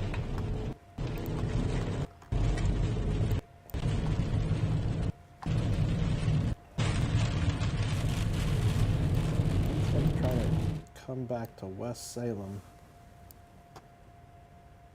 Ooh. Pretty good CG on a screen just a second ago. Before it froze. So look at these winds. Look at the kink. There's your kink in the line. Yep. And if you query some of the wind speeds. Look at this. Oh my goodness. Could be overdone a little bit, shooting a little higher up, but probably some 70-mile-an-hour winds. Those blue pixels there. See those blue pixels like that? That's quite a bit. So the problem is our friend is 15 miles as the crow flies to West Salem. 15 miles.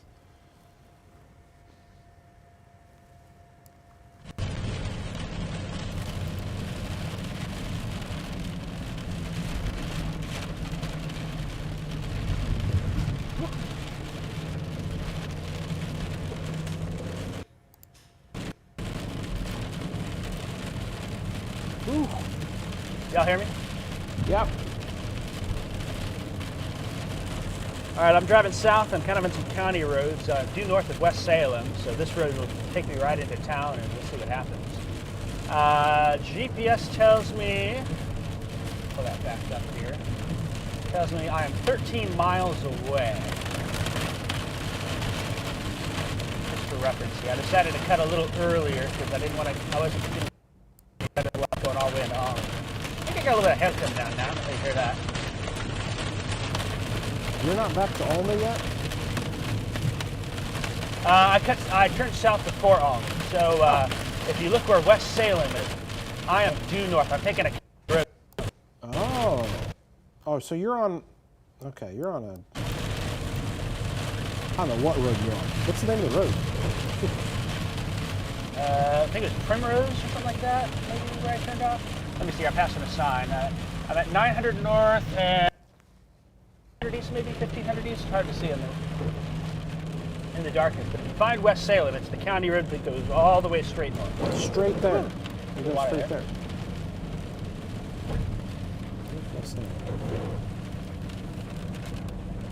I don't know if you can see my location on Spotter Network. Well, that thing's going to come right into West Salem, isn't it? Well, FYI from our friends that are on the chat here, Rachel says, there's super bad signal between Claremont and West Salem, and the roads are horrid. LOL. So, good luck. It's very encouraging. Hey, send a tow truck if you need to. She asked, are you on Shell or Meridian? Now you gotta make me look up the map here.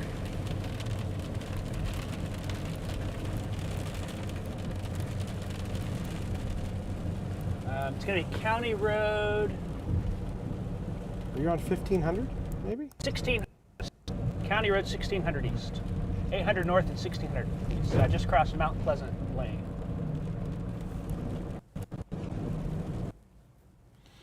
Autumn says, watch for potholes.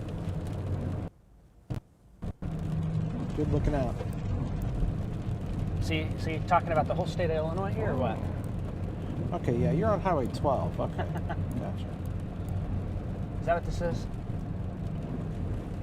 You're on Highway 12.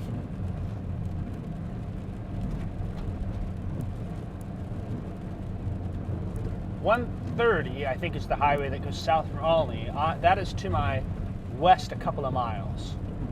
Well, I hope it's to your east.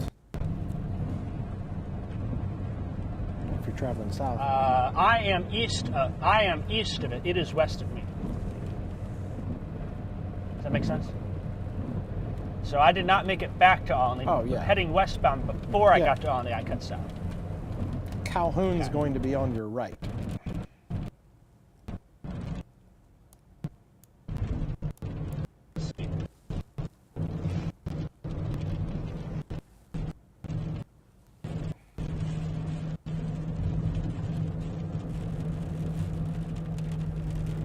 So yeah, I'm 1 mile to the east of Meridian Road. Oop, deer in front of me.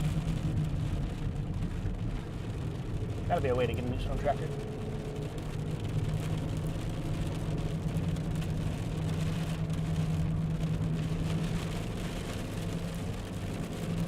Okay, 10 miles until I get to West Salem. How am I looking on the radar, Kevin? I'm kind of focused on the road here, of course. Oh man! Hear that laugh? The lightning is just incredible off to my southwest here. In fact, maybe I'll turn that a little bit more. You can kind of see a little bit of a... Well, I'll tell you this. You may not have to make it to West Salem. That thing might pass between Parkersburg and West Salem if it continues on its... I guess it's still going more northeast or east.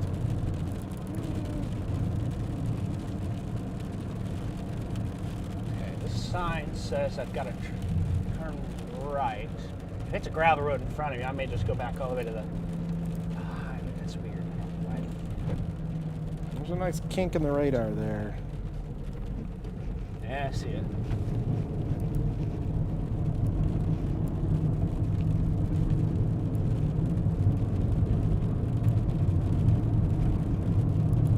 How do the power outage numbers look on the power outage map down here? Well, that's a good question. Oh, look.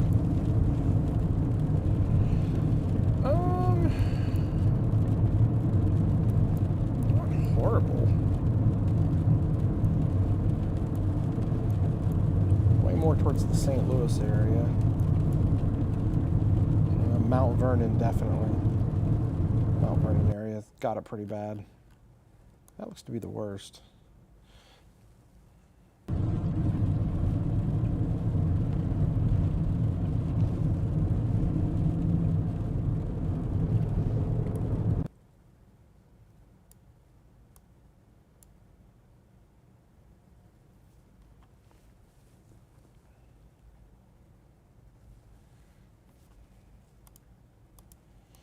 Seth, I'm going to give you the luxury of doing the 9 o'clock newscast tonight. Oh boy, that sounds fantastic. And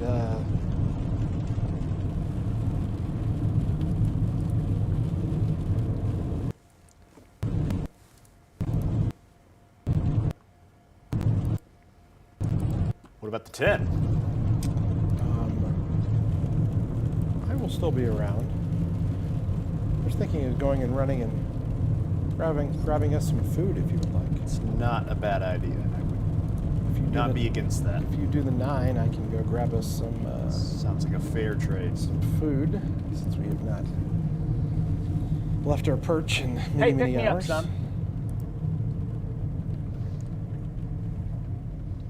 pick me up, son. Sharon, if I were Jacob, I'd head east pretty quick. Not a horrible plan. Oh, let's see if I can still see his location. I forgot. Oh, I see his spot. Okay.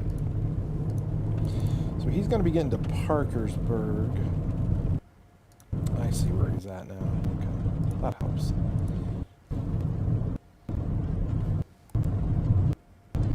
Oh my goodness.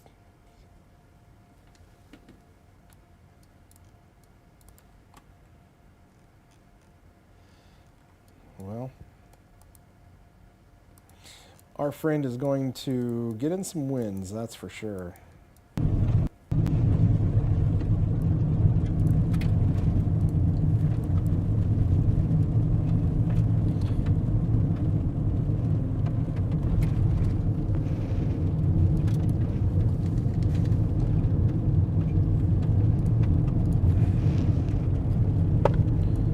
South of West Salem is a town called Bone Gap. I wonder how Bone Gap got its name.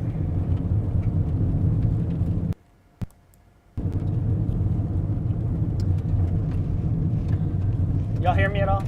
Yep. Yeah, roads, they got worse. The roads got about, worse, it said. Roads, I'm about halfway between, what is it, Calhoun and Parkersburg, heading south still. I'm almost to kind of the 3-county corner there. And the lightning to my west has been nothing short of impressive here. All right, so just to recap, up here, we had some people still watching from Olney. There is a ton of lightning, as you can see. There's all the lightning strikes. Still quite a bit, so that next back edge is moving through. They just repopped a severe thunderstorm warning the rest of that area that's down there. Jacob is right here. He's going to be here. I'm going to show the exact kind of location. He's like somewhere right here where Jacob is. And so in the next... About 5.5 miles to north of West Salem. Yeah, so he's trying to get to here, which, yeah, he's probably going to get overtaken by that line in the next 5 minutes. And you're going to get rocked by some wind, I'll tell you that, man.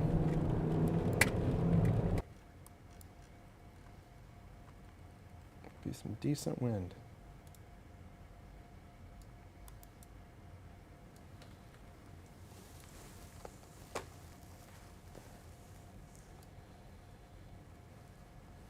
Not about pot road either. Tire eating potholes down there, says Rachel. Yes, I've seen a few of them. But hey, remember that one time back in was it 2020, 2021, I think? To get around.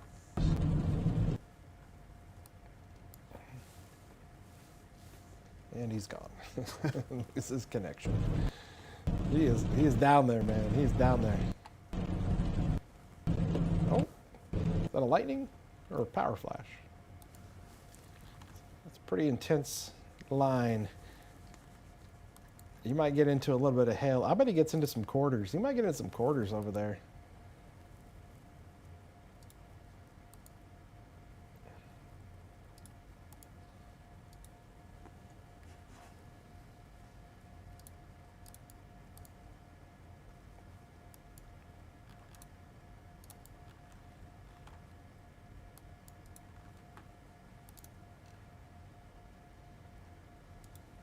Oh, we fully lost his signal now. Completely gone now. Completely lost his signal now. Yikes. More for the area he's in, not because something happened, but I'll say this, it's also, he's about to get just hammered by this line, so. Yeah, about to get blown off the road. Well, let's hope not, but it's going to be pretty intense there, so we'll be curious to hear back from him when he tells us where he's at and what he experienced. So maybe when he gets to West Salem, we'll have his shot back, or at least his audio. But he's actually, let me see. He is, oh yeah, okay. He's almost going to make it to West Salem, according to his spotter network. Oh, his signal trying to come back. Maybe West Salem will give him a chance. He literally is right, I'm going to point it out. He's right here. He's right here.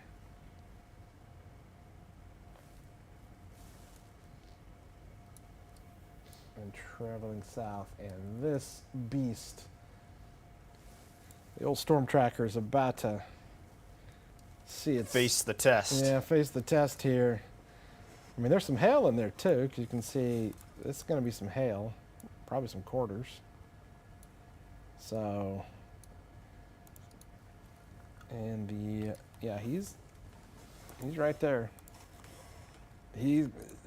Man, I was talking about that Bone Gap area.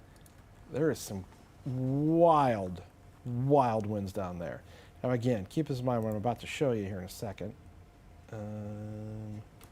Switch to velocity. Okay, so here's those strong winds I was talking about, okay? But just south of West Salem, look at those. Look at those radar signature, velocity signatures. This is not accurate, but it shows 107 miles an hour, okay? I say we don't even have that on the color scale. No. Tell Jacob, or respond to him, it's not off, man. I still see you're in a bad area there. There is no signal coming back to us. Tell him it's not switched off. We have it, but we cannot see his signal at all. because we have it pulled up back here where we can control that, Jacob. So, boy, I'd be real curious to know what he's getting right now, because oh, it just came back for a half second. Oh, it's getting close. So probably as he gets closer to West Salem, we're probably going to have his signal hopefully get better, you would think, since that's a city that probably has some cell phone towers in it. But I bet he's getting rocked by now with this. And his shot is frozen again.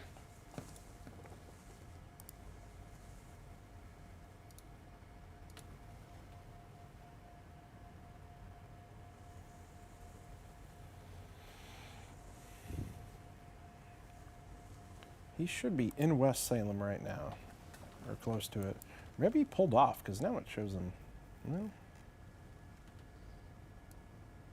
No. Oh, it came back for a half second. He's right where potential rotation would be south of him. Oh man, I keep seeing some of the freeze frames of the lightning strikes there. Dude, I bet that is wicked right now. Oh, I wish we had his shot. Just show, I mean, look at that. That's crazy. I wish we had his shot. Blinding. So we're getting, that's just a freeze frame. So that's what's happening. You're going to see this kind of pop in back and forth, maybe of his shot there. But that was the last frame that we had. So hope all is well. Hope that didn't hit the car. Well, we'll wait to hear back from. Now we fully lost the signal.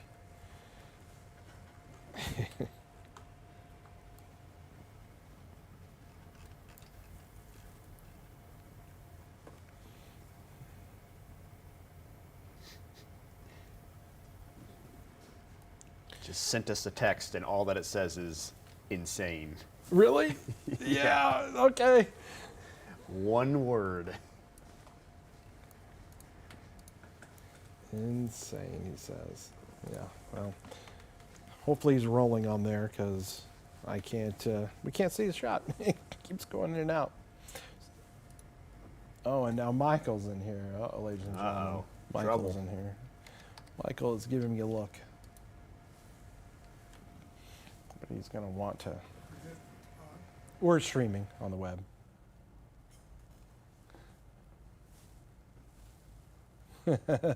You're not on camera, though. But the audio is on. And there's 1,600 people watching.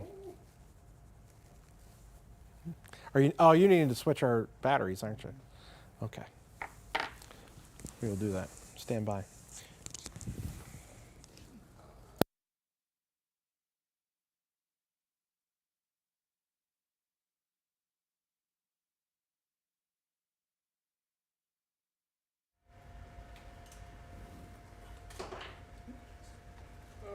Okay, we're back. Sorry about that. I had to switch some mics out since they've been on for like 5 hours. Well, we still don't have Jacob. I cannot wait to hear back from him, hopefully. Last evidence we had was a blinding lightning lightning bolt there, and his shot. Dude, West Salem just got absolutely, wow. That's an intense line there. Some of you that live down that area might have to go rescue Jacob if if the storm tracker took a lightning strike.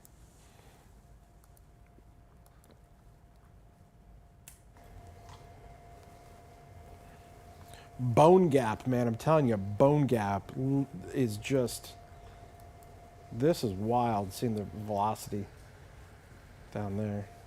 Just gotta wonder what some of the winds are. Oh, you got a text from Jacob. Here we go, we have a text. In West Salem. Hail? Does he have any hail? Ask him if there's any hail. And can he still hear us? And we just can't, I wonder if he can hear us still through the app. I think he can hear us most of the time. Had to have had a little bit of hail in there. That had to have been some blinding heavy rain that came through. He indeed can hear us. Oh, he can. There you go. Yep.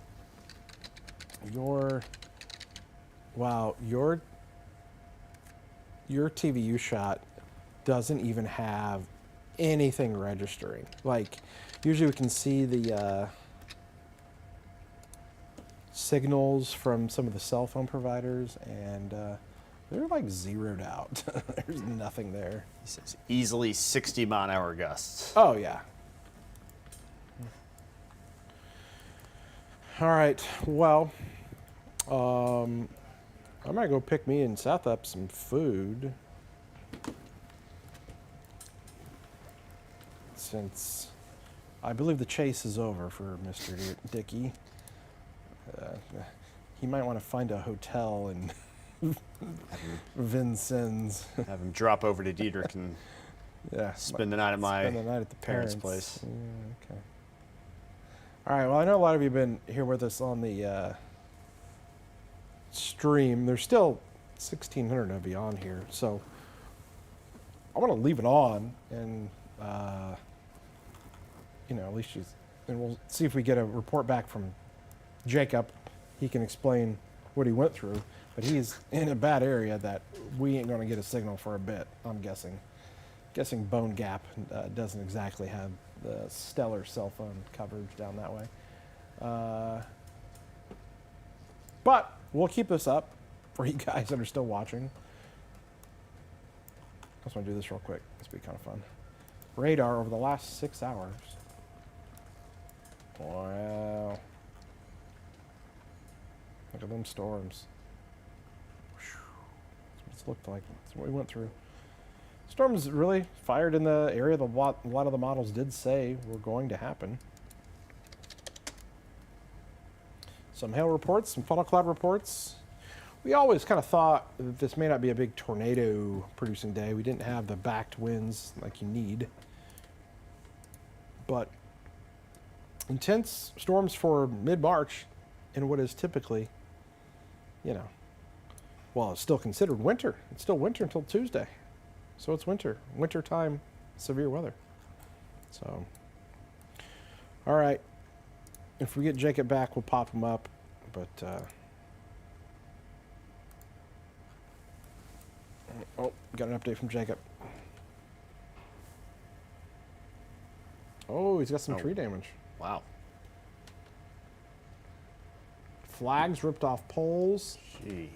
Yeah, if he gets down to Bone Gap, there has to be extensive damage down there. Has to be. Those radar velocity returns were wild.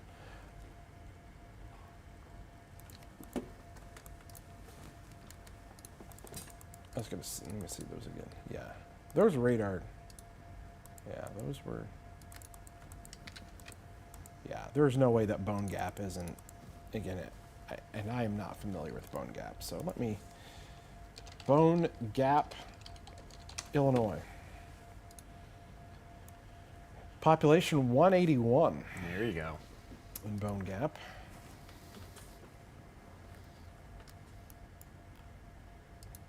Edwards County, population 181.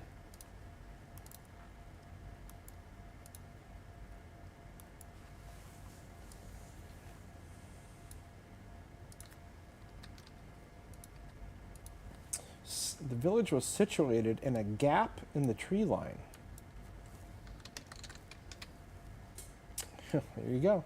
When the first permanent European settlers arrived in 1830, they found a large number of discarded animal bones and named the settlement Bone Gap.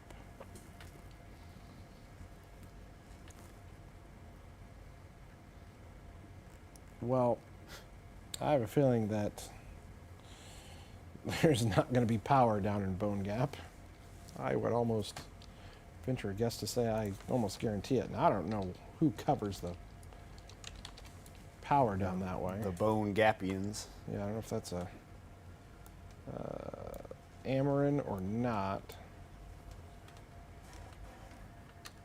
Doesn't look like it.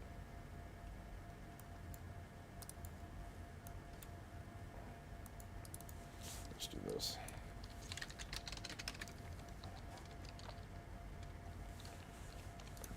Crowdage.us, Illinois.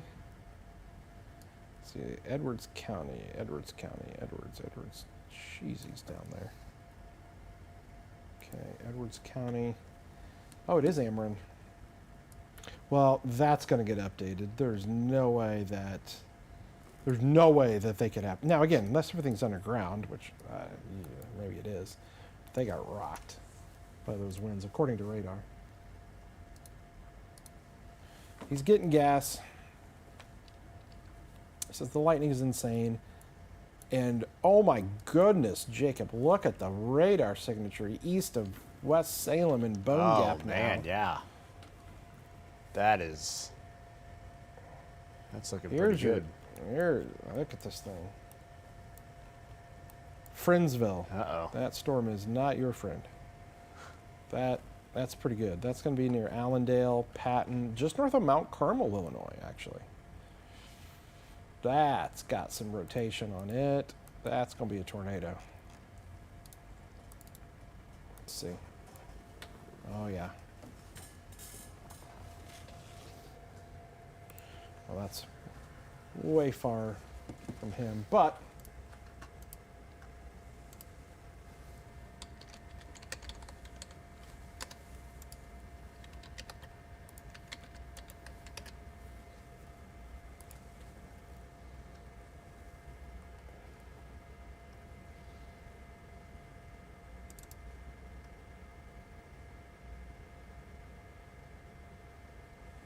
man, that is a strong sell.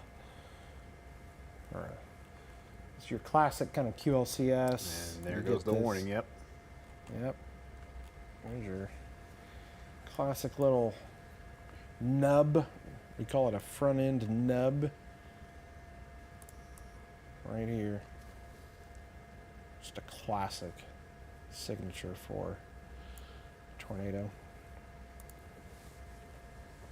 Is he in West St. Okay, sitting at Casey's. Power seems to be on there. Sitting at Casey's in town waiting for lightning to end. Might go east to Allenville area before coming north. Allenville.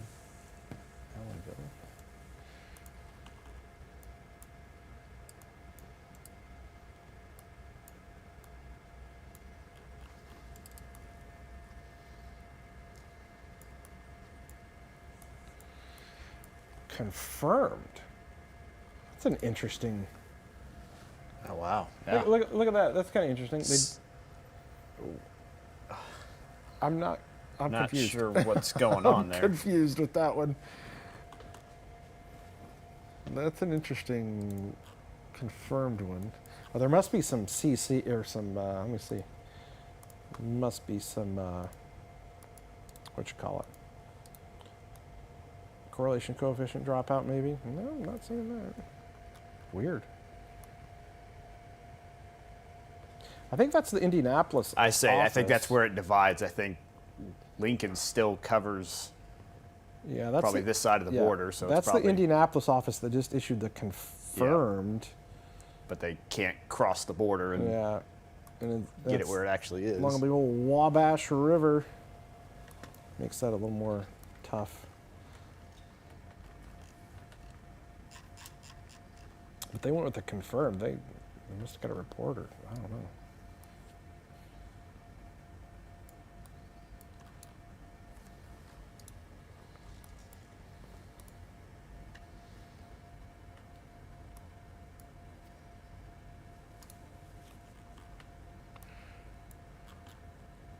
So I think Jacob was in West Salem at the Casey's. Potentially was going to see what happened down in Bone Gap, according to the radar. 80-mile-an-hour winds, but unclear.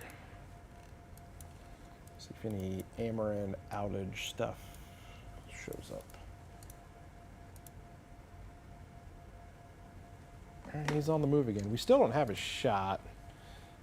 And again, we have you pulled up here, if you can still hear us, but you are on the TVU slate. Let me see if I can. I don't think it's even going to matter. Do a delay. I mean, all of your things have to be red on the TVU. There's no way that.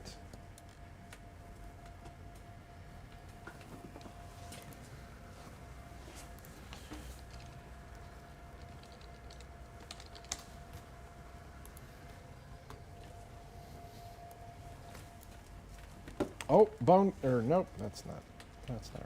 Sorry.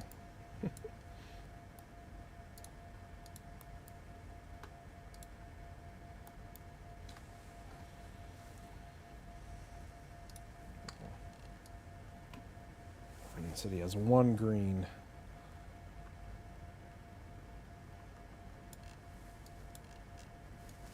That is not going to be able to push a signal back, I'll tell you that.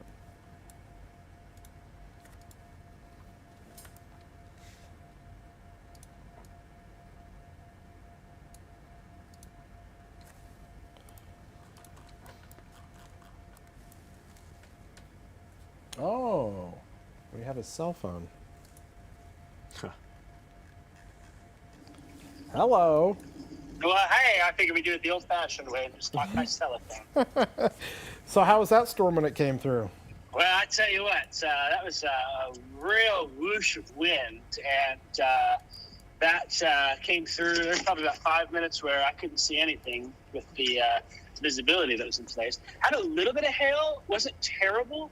The lightning, though, I wish you guys could see the lightning, the backside of the storm. I'm now heading east from West Salem here, heading take me about 20 minutes to get to Allendale, see if anything happened over there, but the lightning in the backside really impressive. As far as damage goes, I'm going to guess 60-mile-an-hour winds. Power seems to be on here. I saw some flags that were tattered in pieces, and a couple signs looked to be bent over a bit. But trees took a pretty good.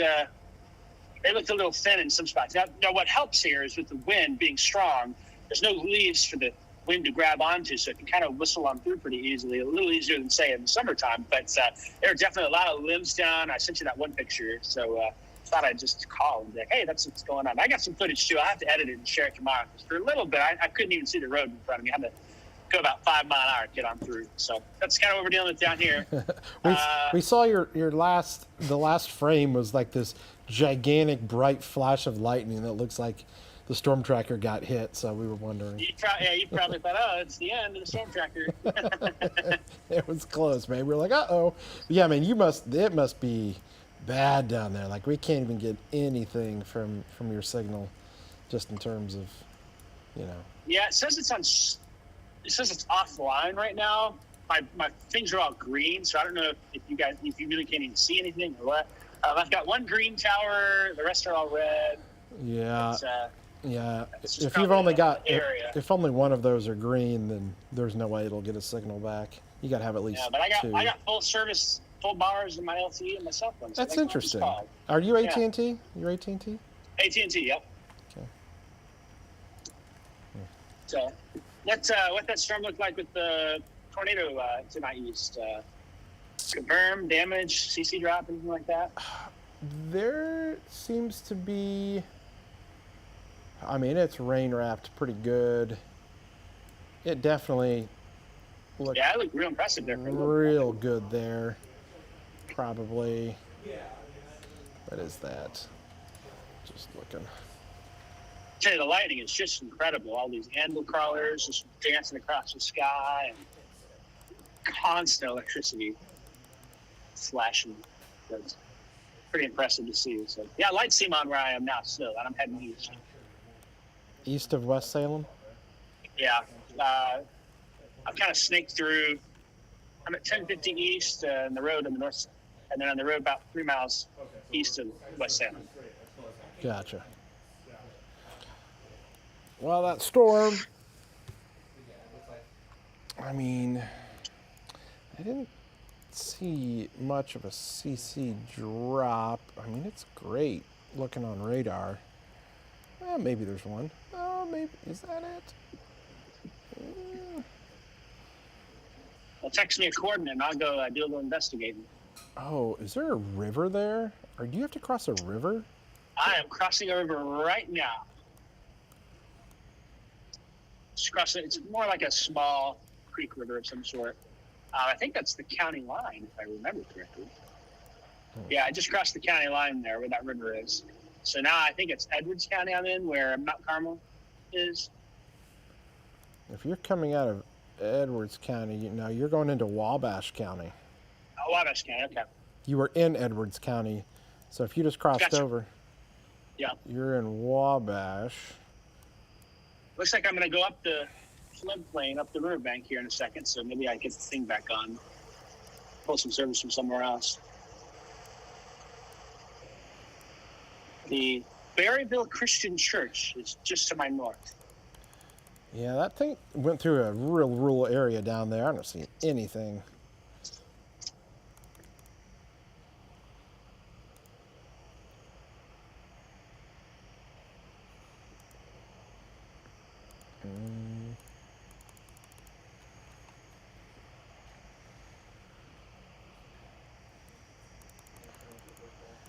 I hope you get the shot back when it's in here.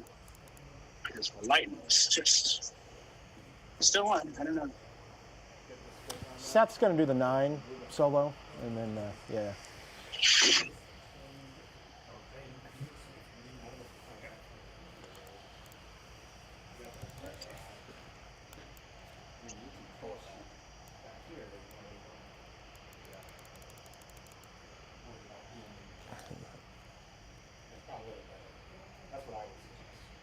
I think there's a CC drop on the storm now, Kevin.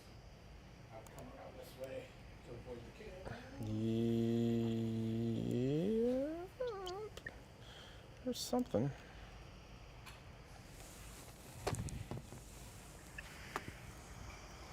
That's right there, northeast of Mount Carmel.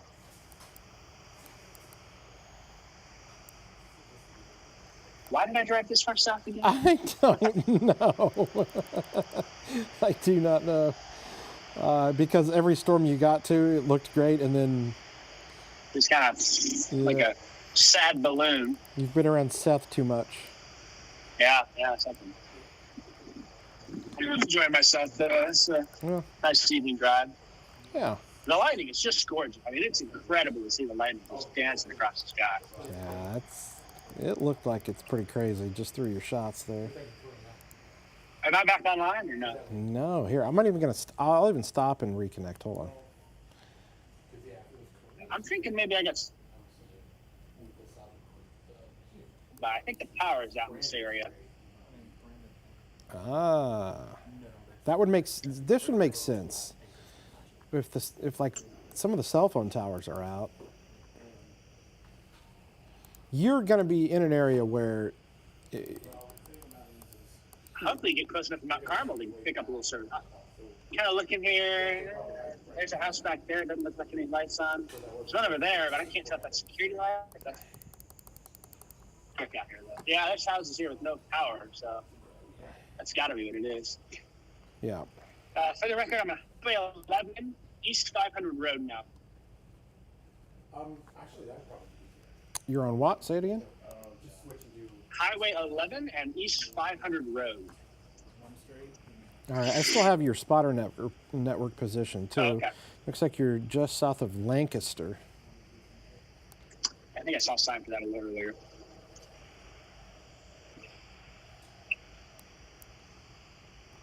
Yeah, they should have got rocked pretty good with winds right there.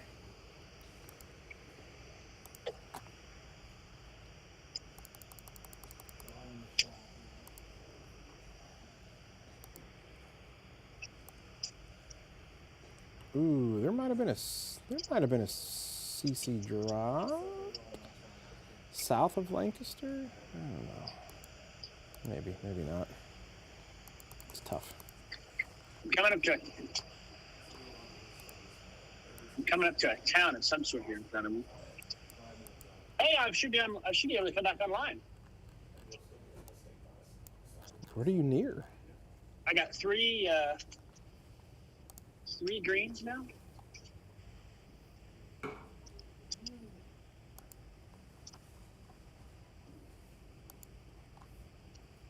All right, hold on here.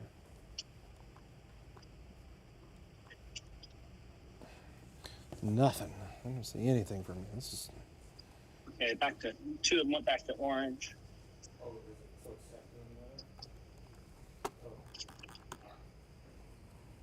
Mario's making the call again. So the cat can do his job.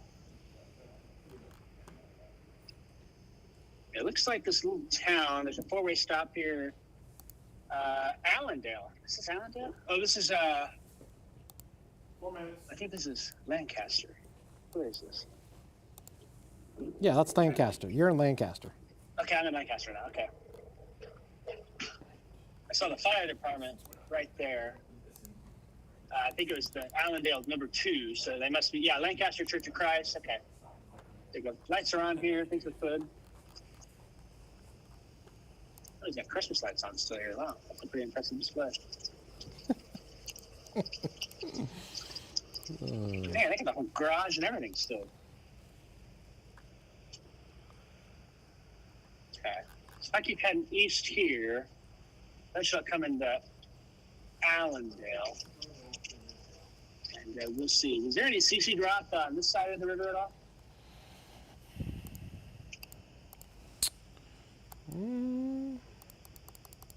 Let me look.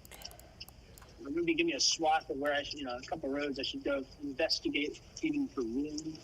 Let's see. Down here, I can't return home with nothing. All right, let's see. Where am I at here? All right. So that's West Salem. It kicked up pretty good. It's just south of Lancaster.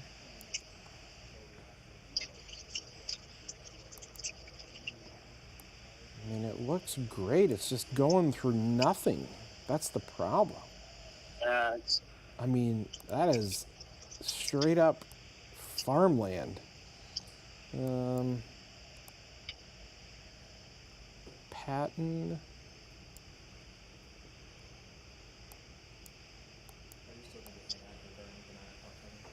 No. The lightning is still just.